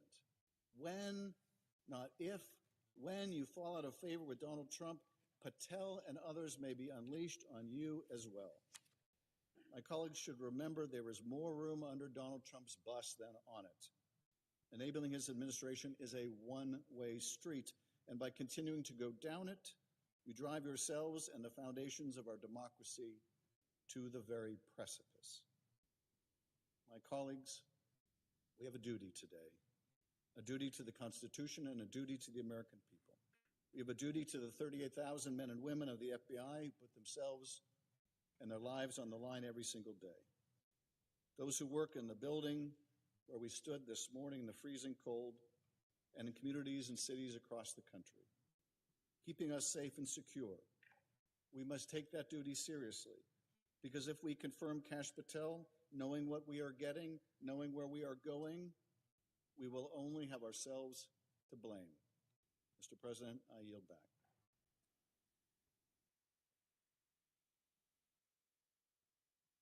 The senator from Rhode Island is recognized. Thank you, Mr. President. I'm here to join my distinguished colleague from California in opposition to the nomination of Kash Patel and to make crystal clear to this body what he is going to do in that job. He has shown who he is. So when these things go wrong, I want to be absolutely clear that our Republican friends were warned. They will own the consequences of Kash Patel's misbehavior. Let's start with the fact that unlike any FBI director before, this guy is a vitriolic partisan. And those are the stripes he shows when he is left to his own devices, and those are the characteristics he will revert back to when he is running the FBI. Just a few simple examples. This is from his book that contains, called Government Gangsters, and this is a page of his enemies list. Well, Attorney General Bondi said nobody should come to a law enforcement job with an enemies list. So then they had to pretend that this was not an enemies list. Well, of course it's an enemies list. Here's what Kash Patel himself says about it. Names named, roadmap unveiled, the manhunt starts tomorrow. If you're going to set up a manhunt against people, are they not your enemies by any logical definition of the term? He goes on to a video that shows himself chainsawing off the heads of the people on his enemies list, including the handsome junior senator from California and the daughter of former Vice President Cheney. It's a pretty gross image to be cutting the heads off of people with a saw. And he didn't put it up, but he retweeted it. He loved it so much that he put it up on his own media. Things like that are not appropriate for an FBI director. They're bizarre for just a normally weird person, but for an abnormally weird person to be the director of the FBI, things are going to go bad. Be warned. He is also a completely sycophantic suck-up when it comes to Donald Trump. He wrote children's books in which King Donald rules, and his loyal little functionary, Kash, brings justice to him, pursuing the slugs of the FBI. Really? When the FBI is asked to investigate corruption in Trump world, do you think Kash Patel will rise to the occasion, or do you think he'll participate in a cover-up? All you have to do is look at his own conduct and his own history. This is not Democrats saying this. What we're doing is relating what he has said and what he has done. This is Kash Patel on Kash Patel. He spread the really abhorrent lie that federal law enforcement was behind January 6th. On one of the many podcasts and interview shows where he spewed so much disinformation and partisan vitriol, he was asked, looks like you have a preponderance of evidence suggesting there may have been federal law enforcement involved in making January 6th happen. Patel's response, I'll get you to beyond a reasonable doubt. Beyond a reasonable doubt, he believed and said federal law enforcement agencies were behind January 6th. We know that is preposterous. We know that is false. We know that investigations have shown that none of that is even remotely true. That is completely false information. And yet, here he is spouting it, and that's what he's going to look like as FBI director, too. The FBI is going to have to appear before judges and convince judges of the probity of the agency, of the legitimacy of the agency, of the propriety of the investigation, that the department has done a fair job of marshaling the evidence. Here's what he says about judges. We got to start impeaching judges if they've ruled against Donald Trump. They were a political terrorist, in his view. Any case that Donald Trump's been charged in, almost every judge is handling this thing as if they were not a judge, but a political terrorist. And of course, he meant the Trump judge down in Florida as the only one accepted. When you start talking about judges that way, you can't then expect judges not to pay attention when you come before them trying to do the work of the FBI. Then there's the question of what his former colleagues have said about him. These are things that he said himself. What have his former colleagues said about him? Every single one a Trump appointee. John Bolton, National Security Advisor. I didn't think he was qualified. I was forced to hire him. Political pressure jammed him into the job, and Bolton said, I don't want any part of this guy. I was forced to hire him. The Attorney General Bill Barr. They tried to force him on Bill Barr as deputy director of the FBI. And he said, Patel has virtually no experience that would qualify him to lead the FBI, and said, over my dead body does he get that job. These are the job recommendations of his own colleagues that show his unfitness. Over at the CIA, they tried to stuff him in someplace. And the director of the CIA, Gina Haspel, I'm no friend of Gina Haspel, but here's what she said about him. If he came over, she would resign before allowing Patel to assume a position as her deputy. This is a guy who has a record of engagement with Trump appointees that show that he is not qualified, not capable, and somebody that they would resign before they'd let work for them. And now we're supposed to let him work for the American people? It is ridiculous.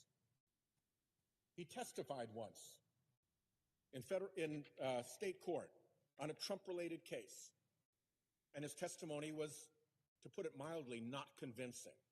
Here's what the judge said. The court finds that Mr. Patel was not a credible witness. His testimony is not only illogical, but completely devoid of any evidence in the record. Okay, people come into court, they lie, the court doesn't believe their nonsense, and statements like this happen all the time in court. But here's where they don't happen. They don't happen with federal law enforcement agents. Because when I was the U.S. attorney in Rhode Island, if one of my FBI agents had gone over into the United States District Court in Rhode Island and testified in a criminal case in such a way that one of the United States District judges said about that witness, he was not a credible witness, his testimony was illogical, devoid of evidence in the record, we'd be looking into that. This comes darn close to being what is called giglio material. Material that the government is forced to disclose to future defendants when it bears on the credibility of a government witness, an agent who is a government witness. People lose their careers over giglio material. This, if he was an FBI agent, would have caused a response in headquarters to say, what the hell is going on? How did one of our people get involved in such flagrantly fake testimony that he was called out by the judge in the case like this? And this is the person that they want to put in charge of the organization, whose probity and whose professionalism and whose integrity are essential to the successful working of the organization. And the guy was basically called out as a liar and a fraud in plain court. This guy is a hot mess. And when you have a character like this that lies in court, that runs chainsaw memes about your opponents, that every person who he tried to work with who was senior in the Trump administration said, get this bum out of here, I don't want to be anywhere near him, that's a record. And you all, my Republican friends who are going to vote on this guy, when he gets there and he does what his character tells us he will do, don't think this isn't going to come back to haunt you. And by the way, don't think that his Trump servience as FBI director won't turn on you. Just because he's a vitriolic partisan who despises Democrats doesn't mean that when Trump's ire moves someplace else to Republican office holders, he won't be there to deliver the FBI as an enforcer against you. So there's a lot to be concerned about. I'll close with this. Never before in the history of American law enforcement has somebody sought to attain a high position in American law enforcement who has pled the Fifth Amendment. Not only did he plead the Fifth Amendment, but he refused to tell the committee what it was all about. You can't plead the Fifth unless you have a reasonable expectation that could put you in jeopardy of a crime. What crime? How in jeopardy? Explain that. You're not just a normal person. You're trying to be the head of the FBI.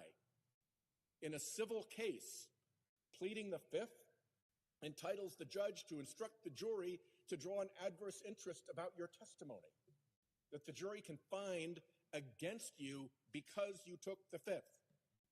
Why we have not had a straight answer yet from our Republican colleagues about why the guy who wants to be the head of the FBI pled the Fifth? It is an unprecedented, terrible situation. With that, I yield the floor.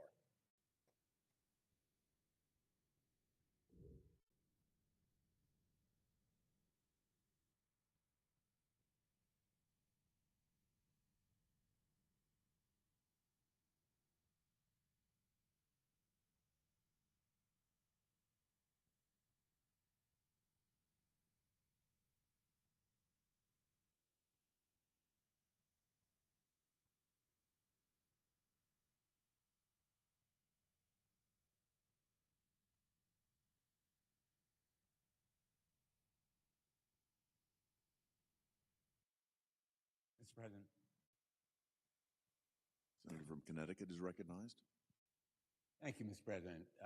I want to begin where my wonderful friend and colleague, Senator Whitehouse of Rhode Island, ended in opposing the nomination of Kash Patel to be director of the FBI. I served as United States Attorney as well, and I know firsthand what an investigation and a prosecution can do to an individual's life, even without a conviction. I used to tell my staff the most important thing we decide to do is to start an investigation or bring charges, because that person will be under a magnifying glass, having to defend himself, even if no charges are brought, and to defend himself, even if there's no conviction, and the charges themselves can do irreparable harm to a person's reputation, his finances, his family, his life. We entrust these positions, investigative and prosecutorial, to people who deserve the credibility and reliance that we give them. So the position of director of the FBI or Attorney General of the United States or prosecutors and investigators who work for them are not ordinary positions. Even potentially in certain situations, they are more powerful than a member of the United States cabinet in the impact they can have on individual lives. For the ordinary nominee, any of the defects in character or experience or performance in past jobs would have been disqualifying. We live in a time that is not ordinary. And this nominee is not normal. I've never seen any nominee to a position of significant responsibility that has as many disqualifying factors in his or her background. But I think that one comment about him that strikes me whenever I read it is the full quote from former National Security Advisor John Bolton. Part of that quote has been cited by previous speakers. I want to read the whole quote. Kash Patel's conduct in Mr. Trump's first term and thereafter indicates that as FBI director, he would operate according to secret police chief Lavrenti Beria's reported comment to Joseph Stalin, "Show me the man and I'll show you the crime." Now, very few people remember secret police chief Beria and the terror he caused in carrying out Joseph Stalin's edicts to destroy people's lives, to execute them, to eliminate their families. But the mantra of Beria and Stalin, "Show me the man and I'll show you the crime. Make up the crime to fit the man and we will eliminate him." We're talking here about a nominee who has an enemies list. He calls it something different. He calls it government gangsters. And he's on a manhunt for them. Manhunt is his word. You can use different words, but the point here is he is on a mission to use the powers of this office in Donald Trump's name for political retribution against his enemies, against Trump's enemies, against MAGA's opponents. To use these institutions for political retribution is the height of irresponsibility. Even to hint at it ought to be disqualifying, and he has made it explicit in his past writings and his statements and speeches, not just a couple of times. It is a theme that runs through his public comments, that eliminating enemies through the use of prosecution is not only acceptable, but it's desirable. The FBI is a very special agency, 38,000 civil servants, including 13,000 special agents who go after international and domestic terrorism, cyber criminal syndicates, foreign espionage, organized criminal enterprises, including drug cartels, child sexual exploitation, and human trafficking, and many other crimes that affect our lives and the lives of everyday Americans across the country. All different backgrounds, races, religions can be victims of crime that the FBI investigates. And the FBI agents put their lives on the line because pursuing these crimes often puts them at risk from bad guys who may not even know that they're shooting at an FBI agent, but it's somebody pursuing them. They may not know that an FBI agent is operating undercover, and they may be killing him. And so the FBI's work is a dangerous business, but it is for our good and our safety. The American people deserve an FBI leader who is worthy of them.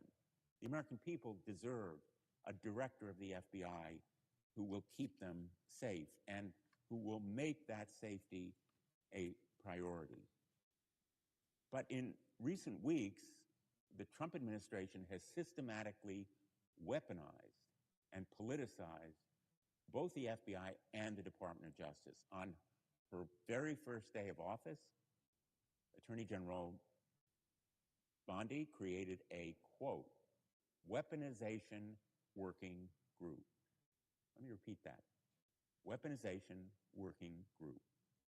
And specifically named targets to be investigated: Letitia James, Alvin Bragg, Jack Smith, All of them have led legitimate prosecutions and lawsuits against President Trump.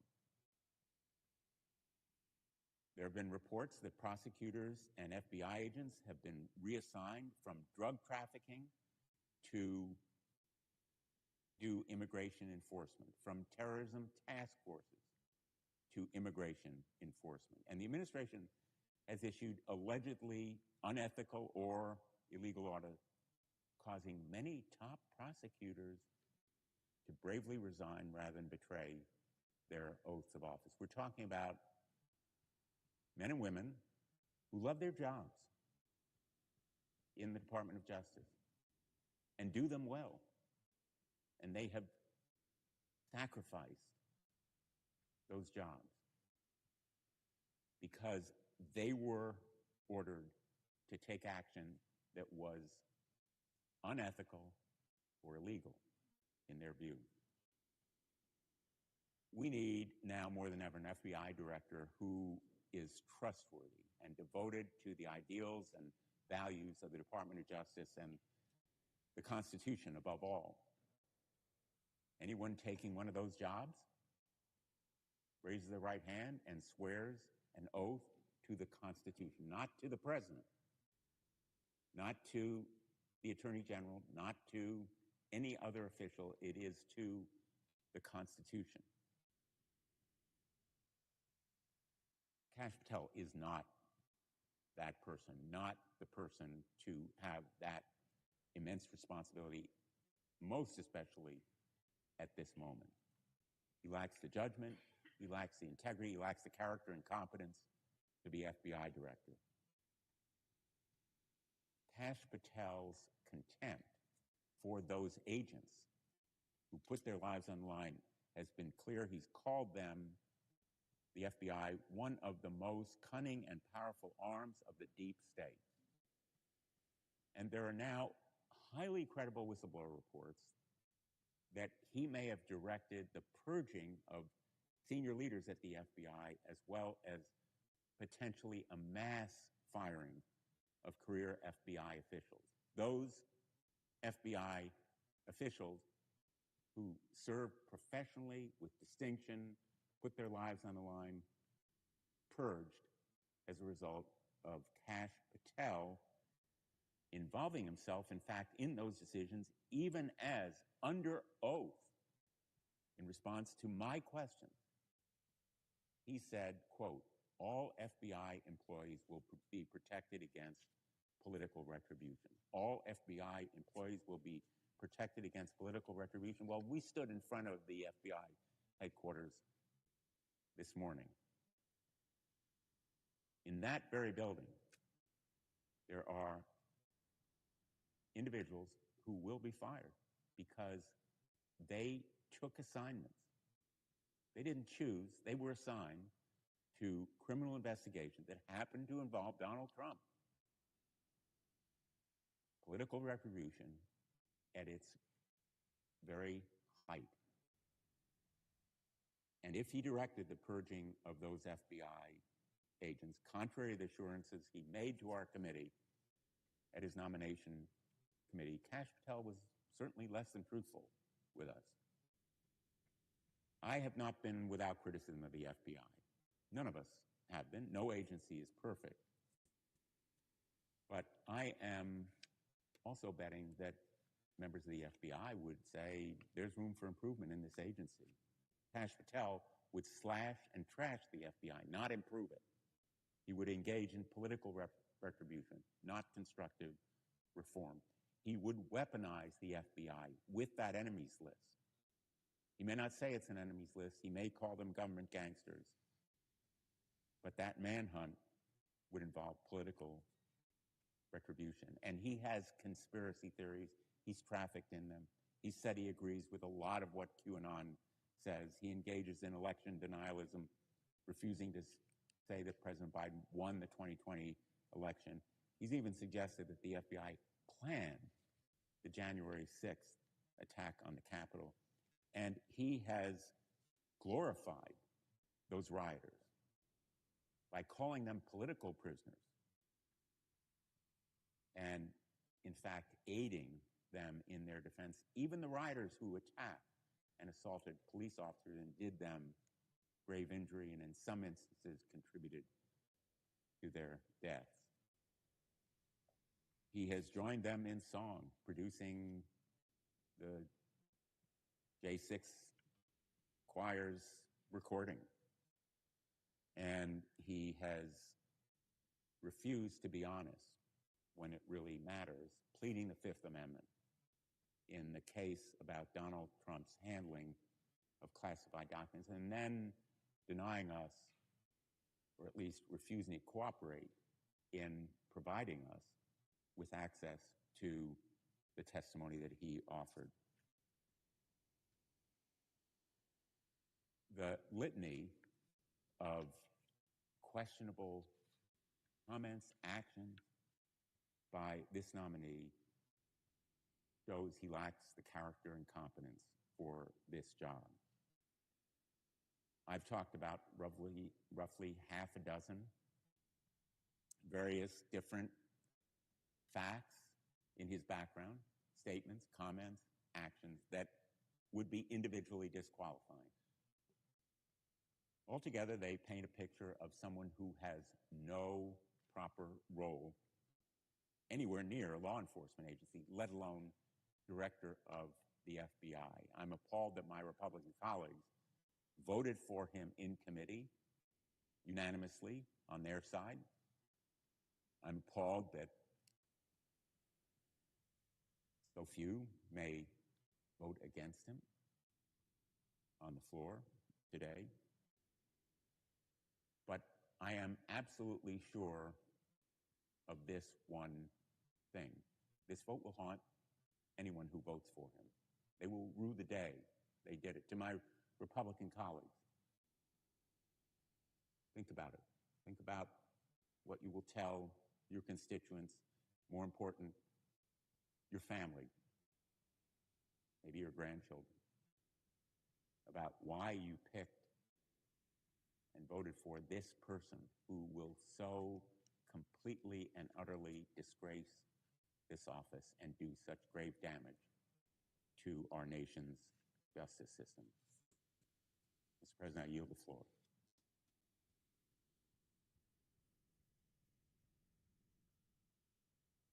President, I ask permission to speak up to 10 minutes. Without objection, Senator from Vermont is recognized. Thank you, Mr. President, and I thank my colleagues for joining me here today. I oppose Kash Patel and believe he is the dangerously wrong choice to serve as the director of FBI. We all have great admiration for the FBI. The men and women there serve our nation, do hard work every day, and for decades they've served as a non-political agency that protects us and defends the rule of law. I believe that Mr. Patel is on a mission to wreck the FBI. It's his own words. He wants to turn the FBI building into a monument or museum to the deep state. You know, I believe that this country and Congress is in the midst of a slow-moving but rapidly accelerating constitution. This is real, and we can ignore it or see it. It began most visibly, of course,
isn't just someone who will be forced to participate in the president's campaign of retribution.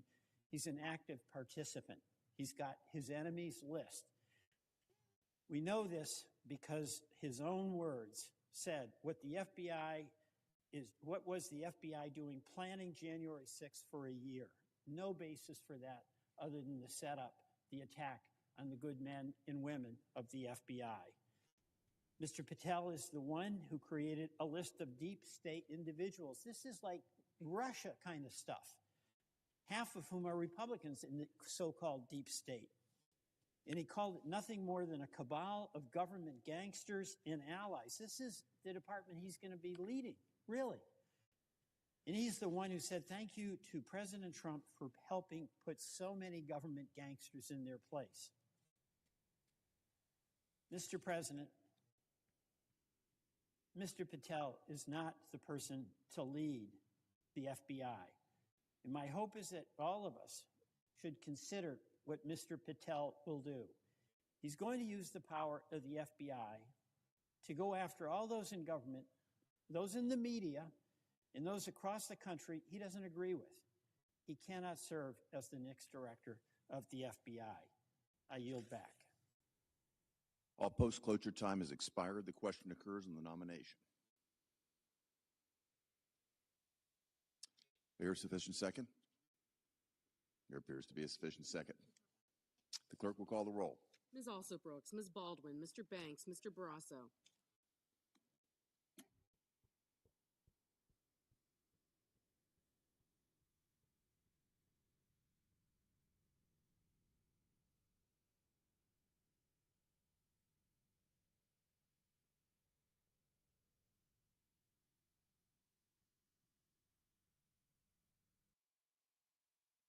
Mr. Bennett.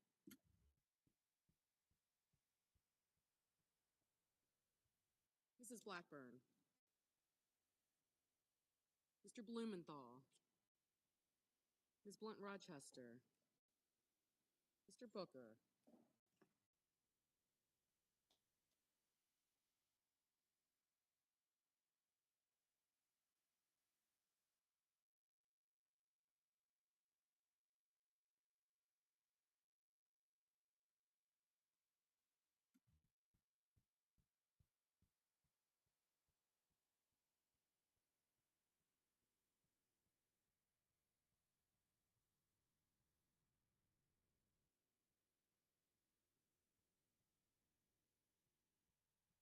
Mr. Bozeman, Mrs. Brett, Mr. Budd, Ms. Cantwell, Mrs. Capito,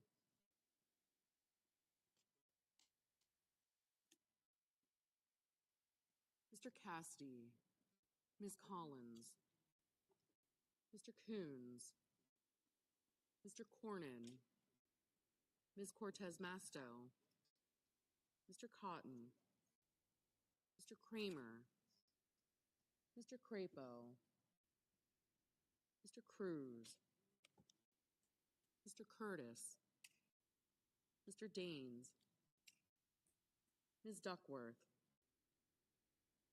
Mr. Durbin, Ms. Ernst,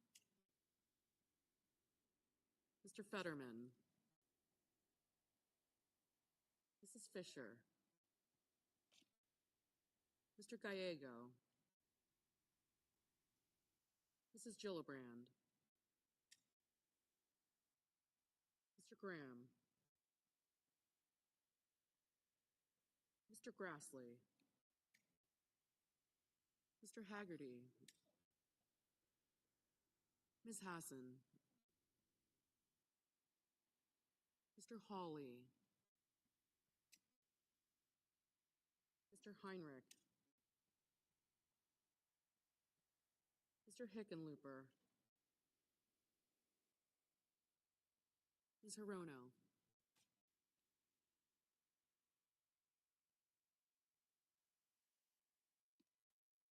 Mr. Hoven,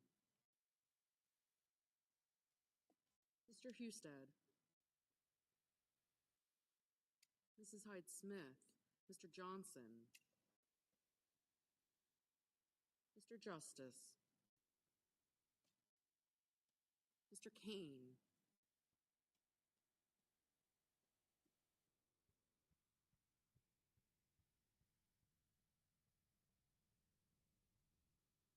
Mr. Kelly, Mr. Kennedy,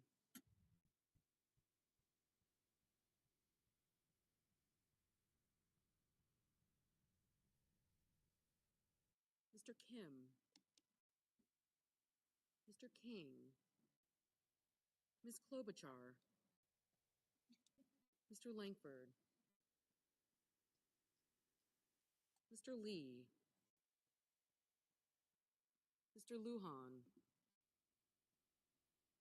Ms. Lummis, Mr. Markey, Mr. Marshall, Mr. McConnell, Mr. McCormick, Mr. Merkley, Mrs. Moody,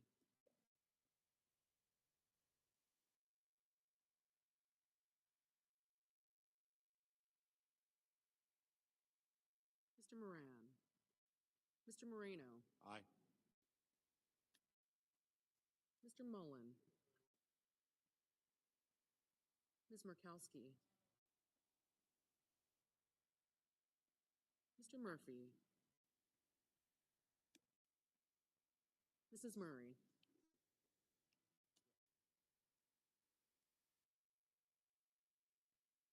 Mr. Ossoff, Mr. Padilla, Mr. Paul, Mr. Peters, Mr. Reed, Mr. Ricketts, Mr. Risch, Ms. Rosen, Mr. Rounds, Mr. Sanders,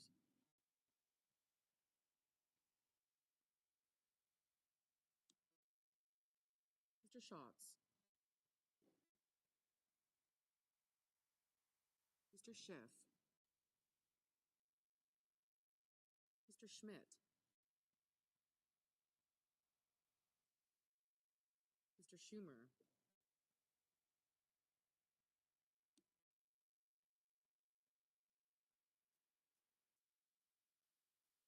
Mr. Scott of Florida, Mr. Scott of South Carolina, Mrs. Shaheen, Mr. Sheehy, Ms. Slotkin, Ms. Smith, Mr. Sullivan, Mr. Thune,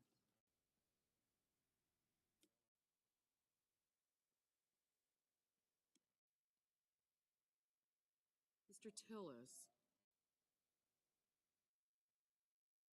Mr. Tuberville,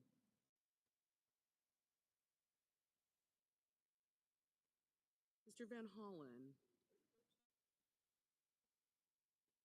Mr. Warner, Mr. Warnock,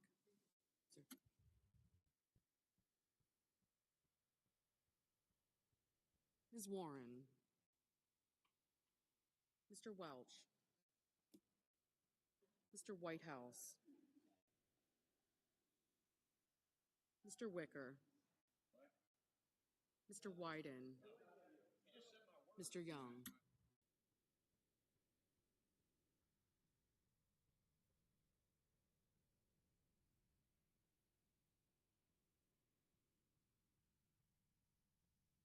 Senators voting in the affirmative: Banks, Barrasso, Blackburn, Britt, Budd, Cassidy, Cotton, Ernst, Grassley, Haggerty, Hawley, Hyde-Smith, Kennedy, Moreno, Paul, Schmidt, Scott of Florida, Tillis, and Young. Senators voting in the negative: Duckworth, Durbin, King, Lujan, Murkowski, Murphy, Padilla, Peters, Sanders, Warner, and Welch. Ms. Slotkin, no.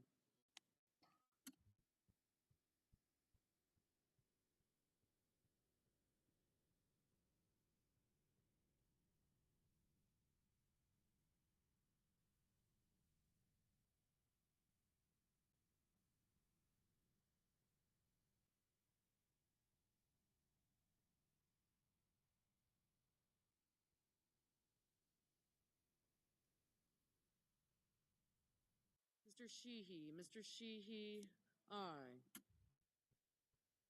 Mr. Schatz, no.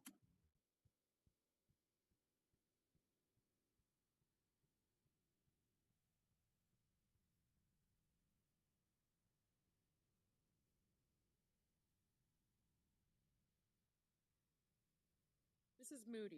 Moody, aye.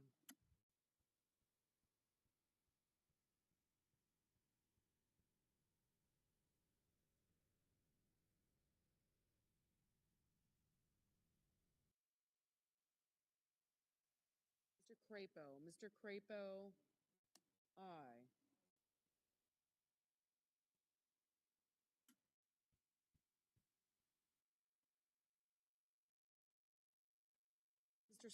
Mr. Scott of South Carolina, aye. Ms. Rosen, no.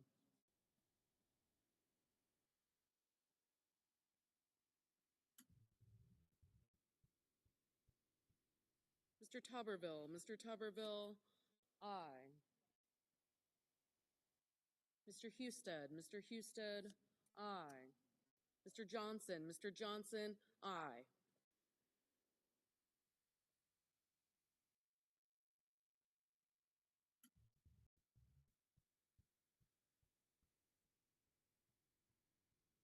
Mr. Risch, aye.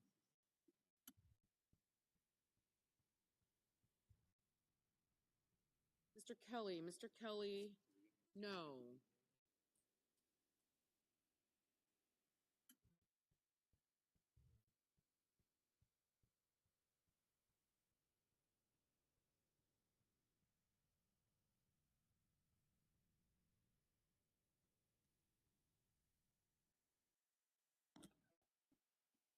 Mr. Ricketts, aye. Mr. Blumenthal, no. Mr. Daines, aye. Mr. Justice, aye.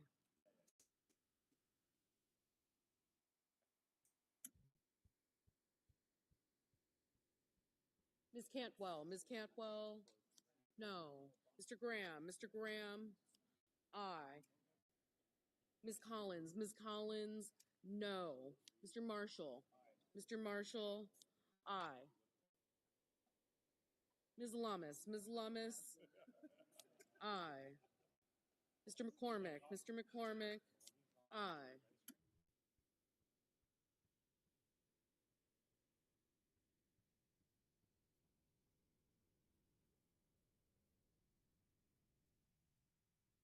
Mr. Schumer, no. Mrs. Gillibrand, no.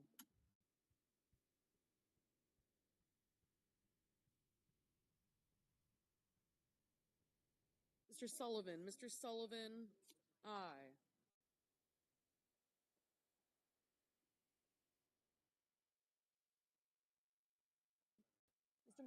Mr. McConnell, aye. Mr. Wyden, no.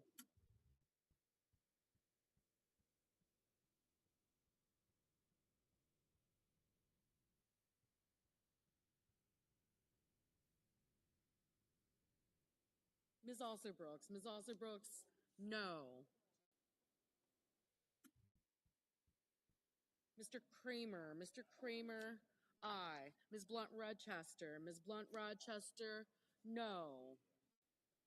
Mr. Kim, no. Mr. Merkley, no. Mr. Langford, aye.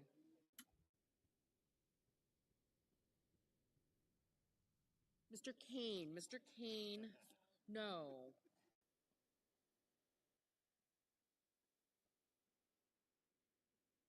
Mr. Warnock, no. Ms. Hirono, no.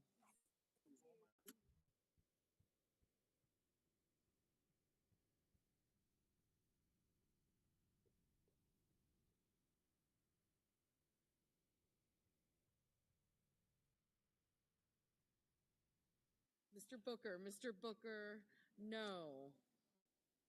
Mrs. Murray, no. Mr. Heinrich, no. Ms. Cortez Masto, no. Mr. Rounds, aye.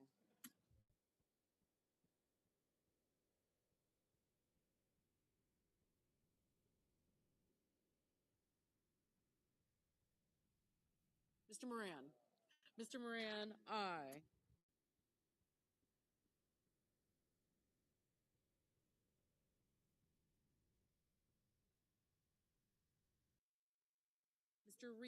Mr. Reed, no.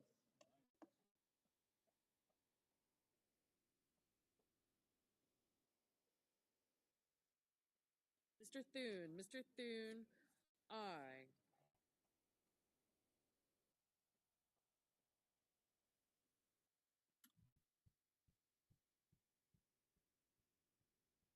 Mr.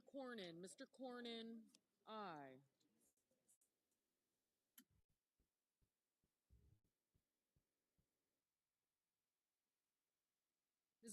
Ms. Warren, no. Ms. Hassan, no. Mr. Ossoff, no.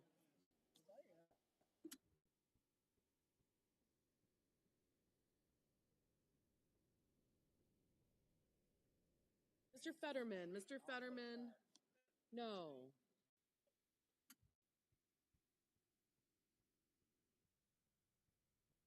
Ms. Smith, no.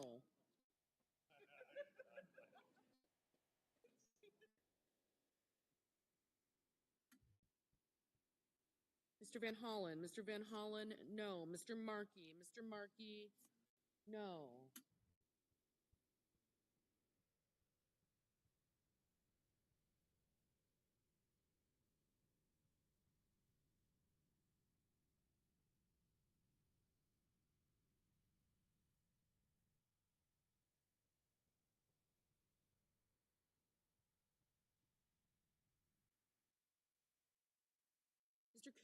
Mr. Coons, no.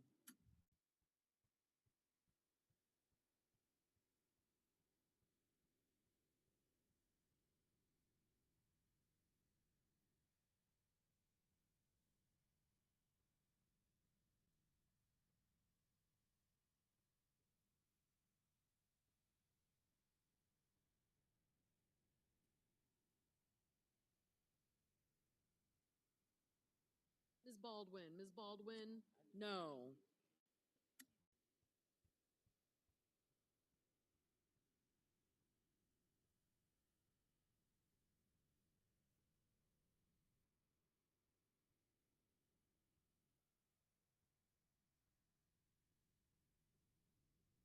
Mr. Hickenlooper, no.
Mrs. Shaheen. Mrs. Shaheen, no.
Mr. Bozeman. Mr. Bozeman, aye.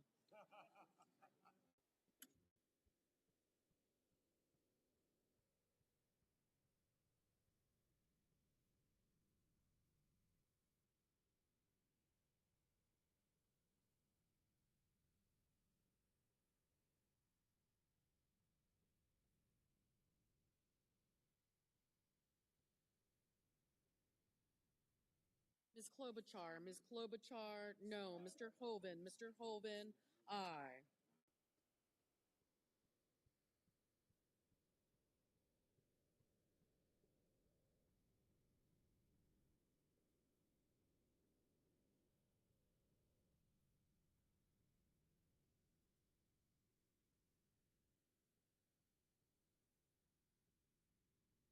Mr. Schiff. Mr. Schiff, no.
Mr. Bennett.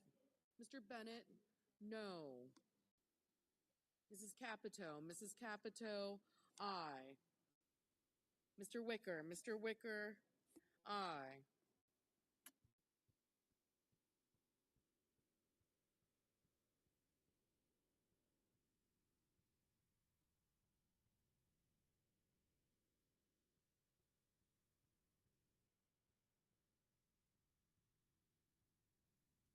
Mrs. Fisher. Mrs. Fisher, aye.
Okay, everybody. Okay. Hey, everybody. Am I muted? I think I'm muted over there. Mr. Cruz. I'm Mr. muted. Go Cruz. back to it. Am I Aye. muted? Okay, there we go. Sorry, everybody. So the countdown is happening. We're live right now. We're going to stay right here with the coverage while this is going on. So don't go anywhere. Don't go anywhere. All right. I'm right here with you. Right here with you. Thank you so much for tuning in right here on the LFA. Okay, go. Let's go back to it.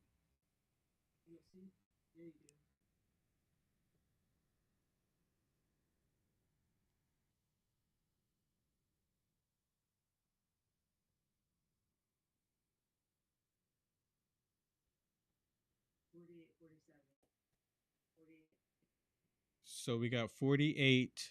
How many? 48 yes? Yep. And 47 no? Yep. Okay, so now we're pulling in the lead. So it's probably going to be a tie. And I'm guessing that JD Vance is going to have to be the tiebreaker.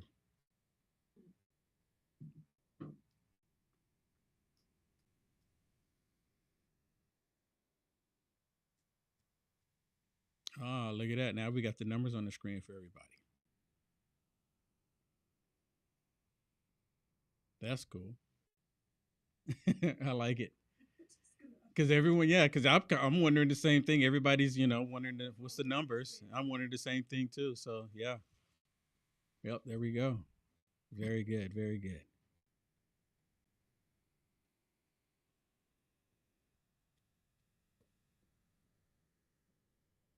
All right, for everyone that just tuned in, we are live. We are looking at the final count for Kash Patel. And if he's going to be the FBI director, the Democrats just did a whole spiel trying to discredit him, trying to convince Republicans not to vote for him. And hopefully none of them will fall for it.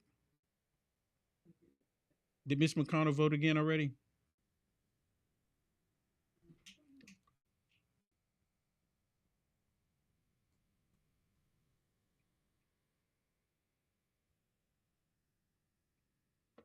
Mr. Mullen. Mr. Mullen. Aye. So we got 49 or 40. It's 48 now? 48 yes? No, 49 yes. 49 yes now.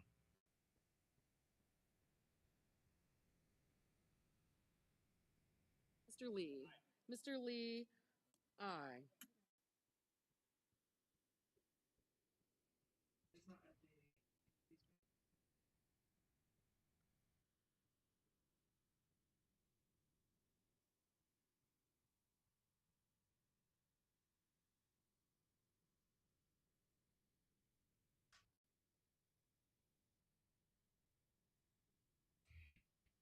All right, look at this.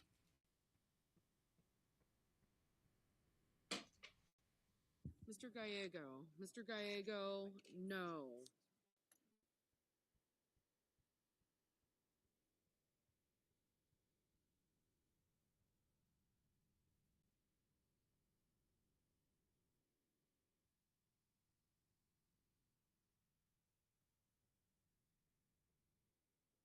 Man, I can only imagine what's the first order of business for Kash Patel. As soon as he puts his hand on that Bible and he's sworn in, what's he gonna do? And I suspect that the deep state list, the one that they keep talking about. Let's produce one if there's not one. I like to see that.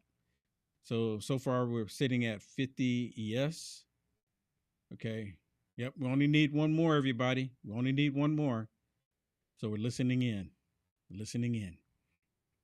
Try not to talk too much because I want to see the reaction, and I most definitely want to hear it. So I wonder who's the last person or who they're waiting for right now for this vote. So because they don't have JD Vance as of yet, he can still vote. And hey, this is a done deal. This should be it right here. We know Vance is going to vote yes. I mean, come on. It's a no-brainer.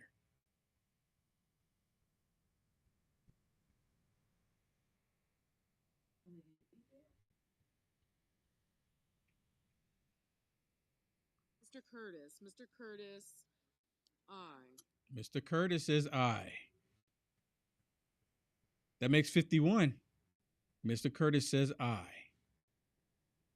Did you hear it? Mr. Curtis says aye. So there it is. There it is. Let's go. Let's go. You know what? You know the main reason why? You can split screen it here real quick. You know the one of the main reasons why that I want to see Kash Patel in there, regardless of, you know, Kash Patel's not a perfect person. Who is? Anybody? Raise your hand if you're perfect. I want to see it. I want to see it. But one of the main reasons why I want to see Kash Patel in this position is because the Democrats fear him like no tomorrow. And I'm like, oh my goodness, this is like the worst thing. And did y'all notice how they constantly said that you're going to regret this? You're going to regret putting him there. They said the same thing about us regretting voting for President Trump, putting him back into the White House. Did y'all hear that? They kept going, oh, you're going to regret it. And I'm like, really? This is all you got? We're going to regret putting Kash Patel in there because we want Kash Patel in there. So I'm not sure where the regret is going to come. Let's go. Let's go. Hit that rumble button while you're at it. Let's go. Look, put it this way. If you're happy and you're happy about this vote, hit that rumble button. Hit the thumbs up. No matter how you're watching this right now, hit the thumbs up. Hit the thumbs up. No matter how you're watching this right now, hit the thumbs up. Mr. Whitehouse, no. Oh, Mr. Whitehouse, no. But it's 51. He has it right now, right? Isn't that how it works? Yeah, he just needs 51, correct?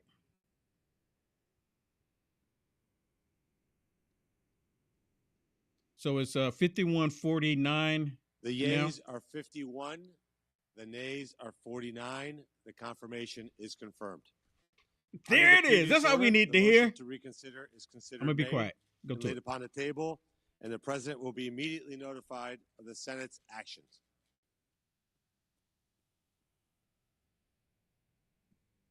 There it is. Okay, move the lower third, because I want everyone to see it. Remove the lower third. No, remove it. There we go. Oh, now it just went away. Too late. There it is, everybody. Kash Patel is the FBI director. 100%. It's a done deal. It's in the bag. And I'm just kind of curious. I'm pretty sure Adam Schiff is going to run out there. If he doesn't run and get on an airplane and jump out the country, I don't know. But who's going to be the first one on Kash Patel's deep state list? Oh, let's go. You know, I can see people in the comments everywhere saying, you know, glory to God. God is winning. God made this happen. God heard our prayers. Now, there's a reason why they were extremely terrified of Kash Patel.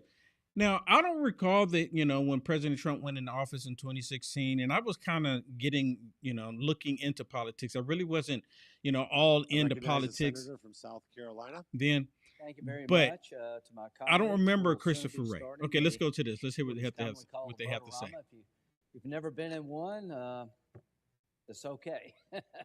But no, it's a chance to have a spirited discussion and debate about policy and about the budget resolution. So what's happened here is that the Budget Committee reported out Senate Concurrent Resolution 7 that will allow through the reconciliation process the spending of money and the reduction of spending. They're talking about the bill. On different committees. This resolution allows for they're talking about the bill here. So, and of course, they're trying to, you know, get everyone to jump on board with Lindsey Graham's bill, and he's wanted to fund Ukraine some more. I don't think we should fund Ukraine. Nothing. Absolutely nothing. All right, everybody. Thank you so much for tuning in. Kash Patel has been confirmed as the FBI director. Let's get ready to rumble. Yes. Yes. This was like one of the main ones that they tried to end. They had like a 30-hour pause, and they kept prolonging it. They kept pushing Kash Patel's confirmation down the road. They kept pushing it as long as possible, trying to, you know, so they can go in back doors to Republicans to get them to say no. and they try to prevent this from happening. This is a wonderful day. Now, again, my biggest thing, what do y'all think? Who should be the first one on Kash Patel's deep state list? My personal favorite would be Adam Schiff. I mean, really, my personal favorite, I would like to see Adam Schiff on the first one on the deep state list that he's going to expose and go after, because Adam Schiff, he lied, especially when he was in the House. He constantly lied, kind of like what Goldman is doing now, constantly lied. So I'm really looking forward to whoever that may be. And then again, you know, maybe he'll just get a change of heart, and he'll, you know, kind of do like what, you know, President Trump has done, and just say, you know what, we just need to get to working for the American people, and we just need to, you know, move the country forward. That could be the case too. That could be the case. What do you think? What do you think? I mean, be honest with you, again, my thing is I want to see Adam Schiff the first one. Because Adam Schiff, speaking of Adam Schiff, let me share this with you. This was Adam Schiff earlier, before the vote took place. Listen to this. This is someone we cannot trust. This is someone who lacks the character to do this job, someone who lacks the integrity to do this job. We know that. Our Republican colleagues know that. The only qualification Kash Patel has to be FBI director is that when everyone else in the first Trump administration said, no, I won't do that, that crosses moral, ethical, and legal lines, Kash Patel said, sign me up. In the first Trump administration, as we are seeing in the second, you rise to the level of your sycophancy, and no one is a bigger or more dangerous sycophant than Kash Patel. He's got to eat these words now. And see, look, this is the reason why I'm playing Adam Schiff, because, again, he should be the first one on the deep state list that he's got to go down. They got to get all of these people. I've constantly brought up the fact that President Trump, going into the White House again, he has to get these people. All of the corruption that they did. Remember, Adam Schiff, he was the one talking about a PP tape. Y'all remember that? Saying, you know, President Trump, he went over to Russia and he was with these prostitutes and all this craziness. And none of it was true, but he was pushing it as if it was true. And then he came out and was just blatantly lying to the American people. And even Kash Patel was calling him out on it. And he still lied to the American people. There should be consequences for these people being in this position, and they constantly lie to us, the American people. There has to be something other than just a vote. Other than just a vote. This dude, my personal opinion, is a hardcore criminal, and they got to get him. And if President Trump and his administration, if they don't get these people for all of the wrong things that they have done to the American people, guess what's going to happen in the future? Guess what's going to happen? They're going to do it again. And the next time they ever get in any position of power, they're going to come down on the American people like we've been invaded by another country. For real. I mean, a full takeover. Listen. This political hack does not deserve to be in this building. He can't do the job. He won't protect the public. He will misuse the resources of the Bureau. He will weaponize it against the president's political opponents, rather than protecting the safety, the public safety of the American people. We will vote no. Our Republican colleagues, intimidated by this president and threats of primary challenges from MAGA world, may vote to confirm him. But as I love it. I mean, I really do. I really do. Up under my shirt here, I got my shirt on that says MAGA country. Maybe I should create one called MAGA world. I mean, I love it. I really do. And they actually just confirmed Kash Patel. He's going to have to eat all of these words. And I'm just wondering, where's he at right now? Where's Adam Schiff? Now, if he's on his way to the airport, you might need to go ahead and get him now. I'm just saying. My colleagues have said they will have to live with that vote, be accountable for that vote, and be accountable for all the destruction that Patel does to this premier law enforcement agency. Okay, hold on. I got to stop it one more time.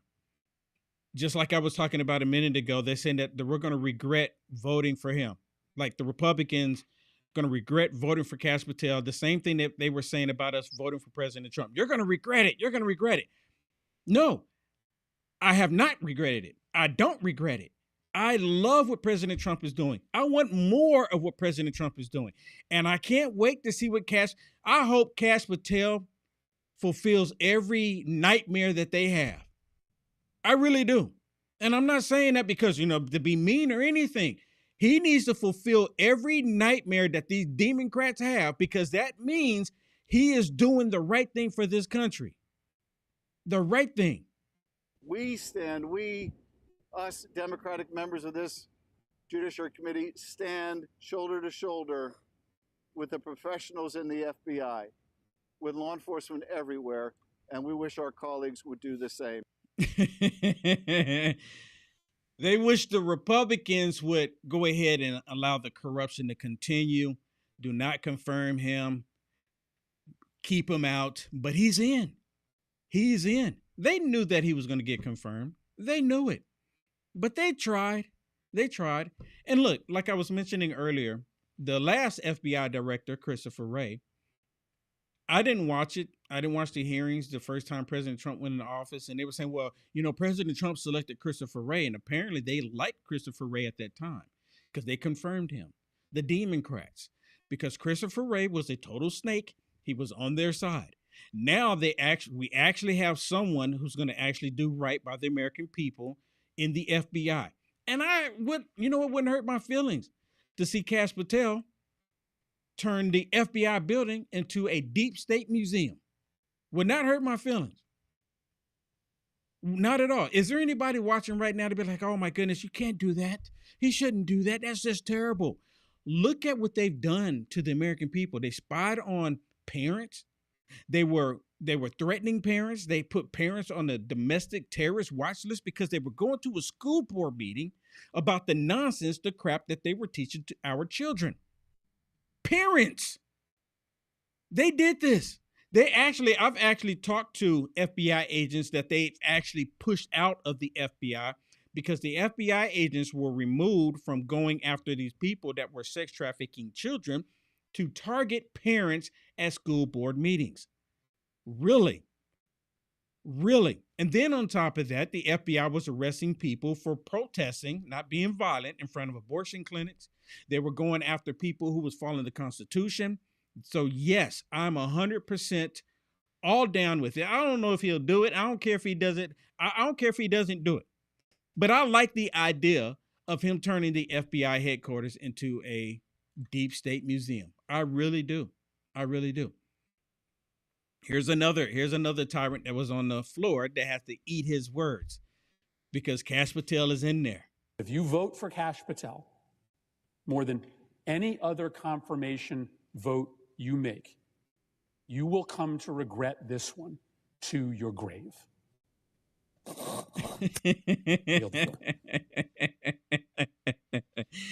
I mean, really? Really? Look, they said the exact same thing about President Trump. You're going to regret this. You're going to regret it. You're going to regret it. Really? I'm trying to figure out when is that supposed to happen? Especially now that President Trump is talking about what they're doing with Doge, all of this money that they're finding, the corruption, talking about, hey, we're going to give some of this back to the American people. And I think that's the right thing to do personally. I really do. Because two things will happen. It'll make the Democrats highly upset, but at the same time, it'll make the people, the American people, very happy.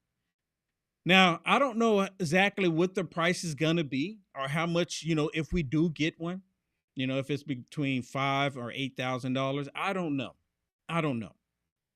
But I don't have any issues with President Trump doing the right thing by the American people. And you know what? Let's just say, because they're pushing it all out there and they look at it and they reevaluate and say, okay, well, we can't do these dividend checks back to the American people. I know there's going to be a lot of people that's going to be upset, right? And all the Democrats are going to go, oh, see, he said that he was going to give you your money back.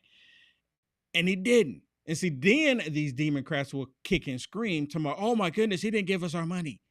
Then they're going to act like that. I mean, you can't make it up. You can't make it up. So I have one more that I want to share with you from Adam Pencil Neck Shift.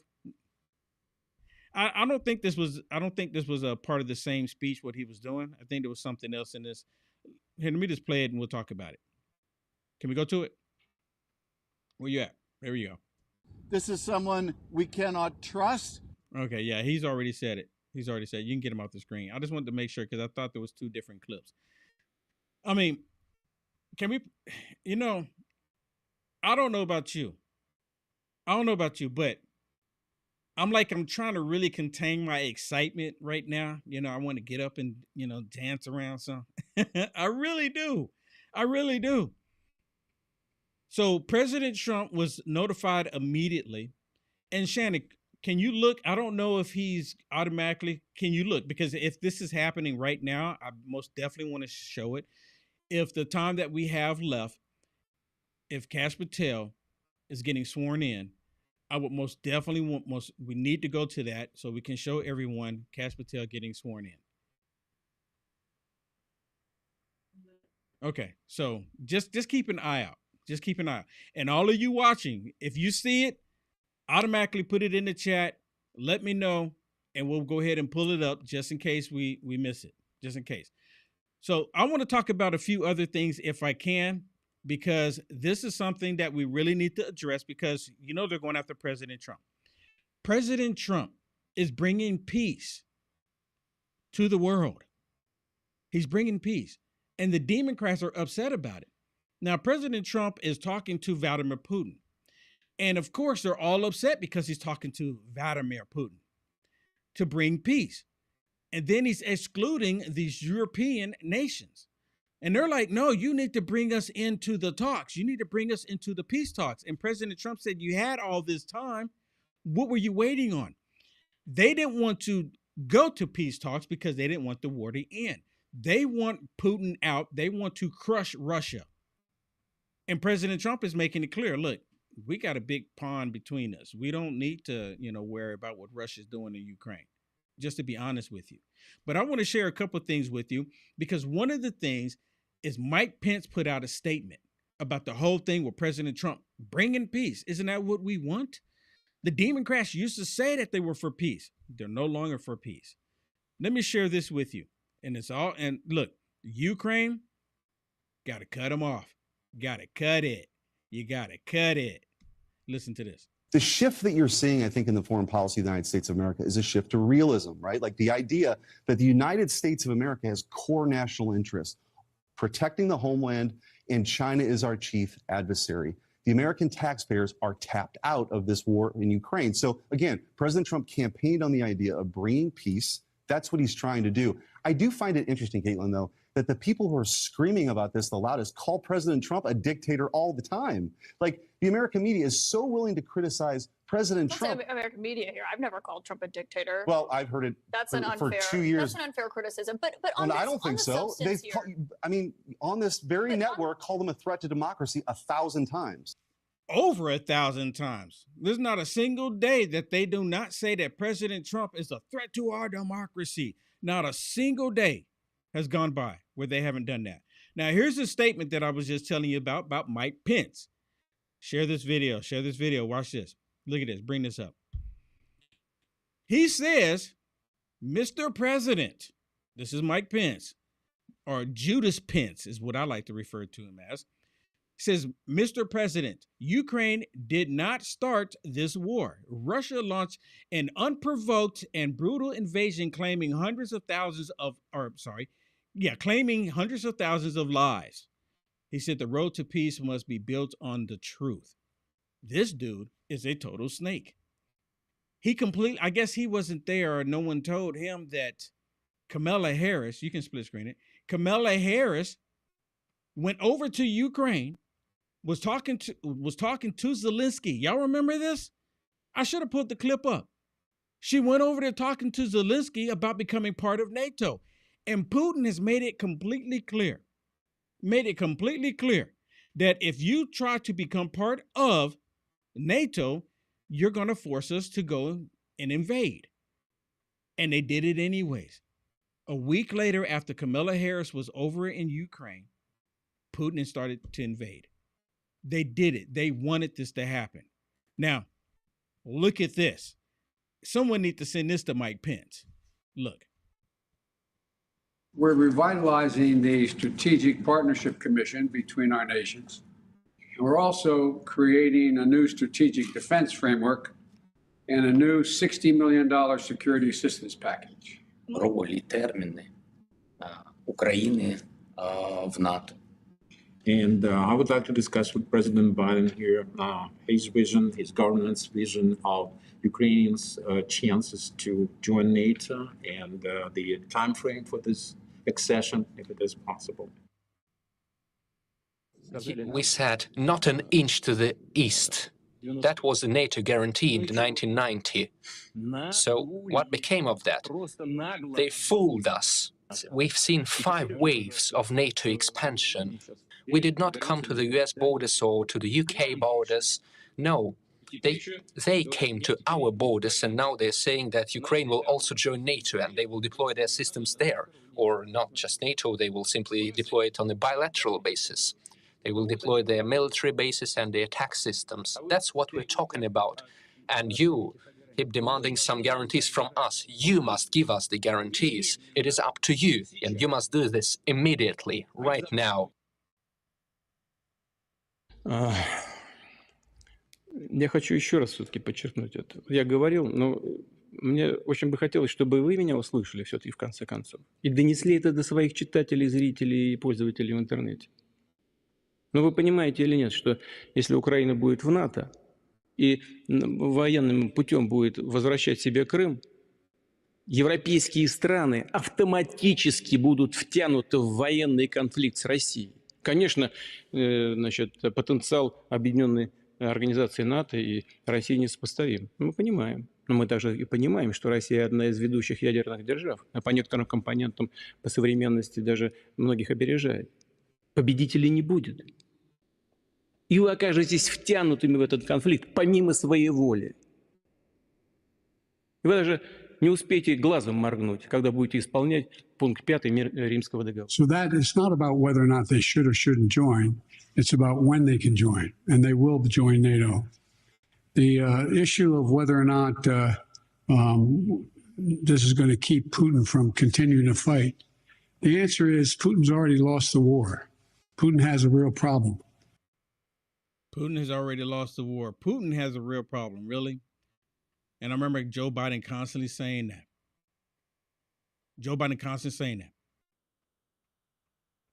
We should have never been involved in the conflict in the first place. They wanted that conflict to take place. They wanted it to happen. And many people didn't know this, that Russia and Ukraine at one point, they were actually at the peace table doing peace talks. They were getting ready to come to a conclusion on it. Say, okay, we're going to end this. And guess who stepped in? This is when Joe Biden was there. The United States stepped in to prevent them from having a peace talk. Said, no, you can't do this. The war must continue. You got to stop Putin. They were doing this on purpose. And now President Trump, I love it. President Trump talking to Putin, and they don't like it. And all of them now, they're trying to say that, oh, he's a puppet of Putin. He's a puppet of Putin. Let me share this with you. Listen to this.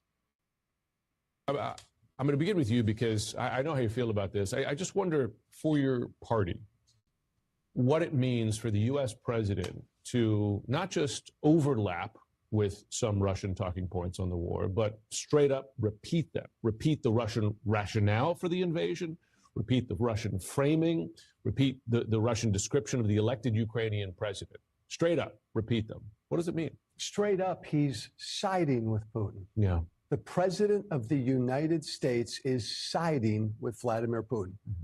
Period. I know privately this is just pissing off Senate Republicans especially. But Jim, Trump's hold on this party is 1,000 times stronger than it was before November. Yeah. So I think even among Senate Republicans, you're going to hear just a few grumbles when they should be publicly outraged about this. There are. Oh my goodness! You know what? I probably shouldn't be laughing, but I do get enjoyment watching these liberals have a meltdown. President Trump is not siding with Putin. He's siding with the right thing to do. He's siding with bringing an end to this conflict. And look, if you really think about it, the conflict in Ukraine and Russia has nothing to do with us. I've never seen a charter or anything saying that Ukraine is an ally to the United States of America. I've never seen it. Show it to me. By all means, go out there, Google it, and show it to me. I've never seen where Ukraine is the 51st state of the United States of America. We're pouring billions of dollars into Ukraine, and for what? For what? Oh, humanitarian reasons? Are you kidding me? $177 billion go to Ukraine, and Zelensky himself says, well, I don't know where $100 billion of it went. Did the big guy get 10% of that? Isn't it interesting that you have these rhinocrats and these democrats constantly saying that, no, we need to keep funding Ukraine. They don't even know where the money's going, not even questioning where the money's going. It's like they're happy that the money's disappeared. Oh, don't pay attention to that. Well, let me go look in your pocket. Nope, you can't look in my pocket. It's unconstitutional. That's a constitutional crisis you're talking about now. These people do not care about the American people. They don't.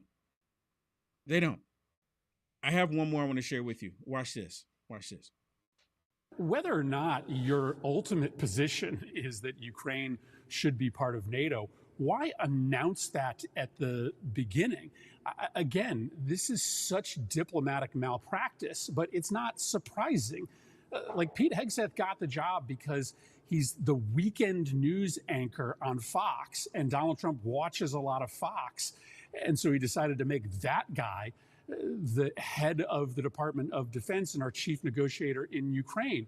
Pete Hegseth is screwing it up badly, but of course he is. He has no experience negotiating with anybody. All he knows how to do is read the news. So nobody should be surprised that this national security cabinet is badly mismanaging the early stages of this negotiation and are going to end up in a settlement that ultimately likely gets a lot of Americans killed in the medium and long run. You know what he reminds me of? This dude reminds me of a kid in grade school trying to make up stuff on the reason why you shouldn't be friends with him. Don't be friends with him because, you know, he wears these type of sneakers, or he was wearing some, you know, particular jeans, or the way he combs his hair. That's how he's acting. Pete Hegseth has a phenomenal resume. I mean, better than his. He has an outstanding resume, and they come up, well, he was a host on Fox News. Who cares? They do. See, they're trying to do that, use that to discredit him. It's not working, though. The American people are not buying it. That's the reason why Pete Hegseth is there right now. That's the reason why President Trump is there right now. These Democrats have not learned a thing after this last election. They have not learned anything. And they keep going down the same path. They keep doing the same thing over and over, thinking that, well, at some point, it's going to settle in. What's the definition of doing the same thing, repeating it over and over and over and over and over and over and over and over again, thinking you're going to get different results? I mean, you do it, nope, same results. You do it, nope, same results. You do it, same results. That's how the Democrat Party operates. They believe that they can go out there and demonize President Trump. They believe they can go out there and demonize the Republican Party, the MAGA Republican Party, and that people will start automatically buying it after they see everything that's been happening. Do you know what it's like to tell people that they've been taking money out of your paycheck? And of course, I know I'm preaching to the choir here, but they were telling all of us that they're taking money out of our paycheck. And then here comes Elon Musk to expose all of this, saying, yeah, this is what they were spending your money on. How do you expect people to react to that? Now, of course, there's some people that don't have really that much brain activity going on any longer, and they only listen to what the liberal media is telling them, and they're not going to even really think about, oh my goodness, they were doing us wrong all this time, and we just kept buying into it. You're always going to have them, okay? You're always going to have them. But people who've been struggling, trying to put food on the table, and they're seeing this, and they voted for these Democrats, they're having second thoughts about it. And they keep telling us that we're going to regret it. We're going to be the ones to regret it. Let me show you an example. Now, this guy, he would go. I used to see him all the time on the Communist News Network. Well, I guess he's no longer there. He would do commentary on the Communist. Bring it over. He would do commentary all the time on the Communist News Network. But he's on here, it's News Nation. But I want you to hear what he says about the Democrat Party. It is pretty much spot on. And my point is, there's a lot of Democrats that are starting to catch on. They're going to go from Democrats to Democrats to independents, and then they're going to become MAGA Republican. Because once you see the truth, you can't unsee it. You played Jamie Raskin earlier. He represents, just outside of D.C., Montgomery County in Maryland. Fine. There's a lot of federal workers who live there. That's fine for him, although that chant probably needs work. But the average person who doesn't live in and around Washington has no idea what these things are and why you wouldn't want to cut some of the waste from them. And so, no, again, you and I have talked about this on air and off air, and I think it's really important because I think it's a fundamental fact of how Democrats are positioning themselves, whether intentionally or unintentionally. They just have a blind spot with Trump. No idea he proposes can be even a good idea. Again, if it was proposed by James P. Public, Republican president, they'd be like, okay, well, maybe. But because it is him and because the loathing is so, and it is, I use that word advisedly, but they hate him. Right. Every idea is a bad idea. And I just think it leads to some poor strategic conclusions if your goal is, as Democrats' goal should be, getting some power back. Because they're out of power at every single level at the state and federal government. See, there's a lot of them starting to realize it. They just have this thing about Trump. Don't like Trump no matter what. Hey, let me tell you about this superfood really quick because we're almost down to the wire here. Have you guys heard about this superfood? It seems almost too good to be true. It's gotten thousands upon thousands of 5-star reviews, literally life-changing testimonies from users. Cholesterol is the first nutrient we receive in life that contains all the essential nutrients our body needs in order to thrive. Armor Cholesterol has an overwhelming committed in quality control throughout the entire process. They go above and beyond industry standards and invest in an expensive auditing third-party testing analyst pipeline to ensure Armor Cholesterol meets the highest bar of purity and efficiency. What can it do for you? It can reactivate your hair growth. It can help your skin to glow. It stimulates the stem cells and collagen production, increases elasticity for plumber's skin, guards against UV damage, chemical pollutants in the environment, clearing for a blemish and for a glowing complexion, fortifies the gut health and ignites the metabolism, combat bloating, and to make you feel lighter. Armor Cholesterol naturally fortifies the entire gut wall system, optimizing and strengthening your gut wall system, which guards against the irritants that can trigger symptoms like bloating and constipation. Fuels fitness performance recovery. Cholesterol has been shown to enhance natural absorption, promoting lean muscle building and improve endurance while fueling cellular repair regeneration for a faster recovery. Look, we got a special offer for you. First time, LFA.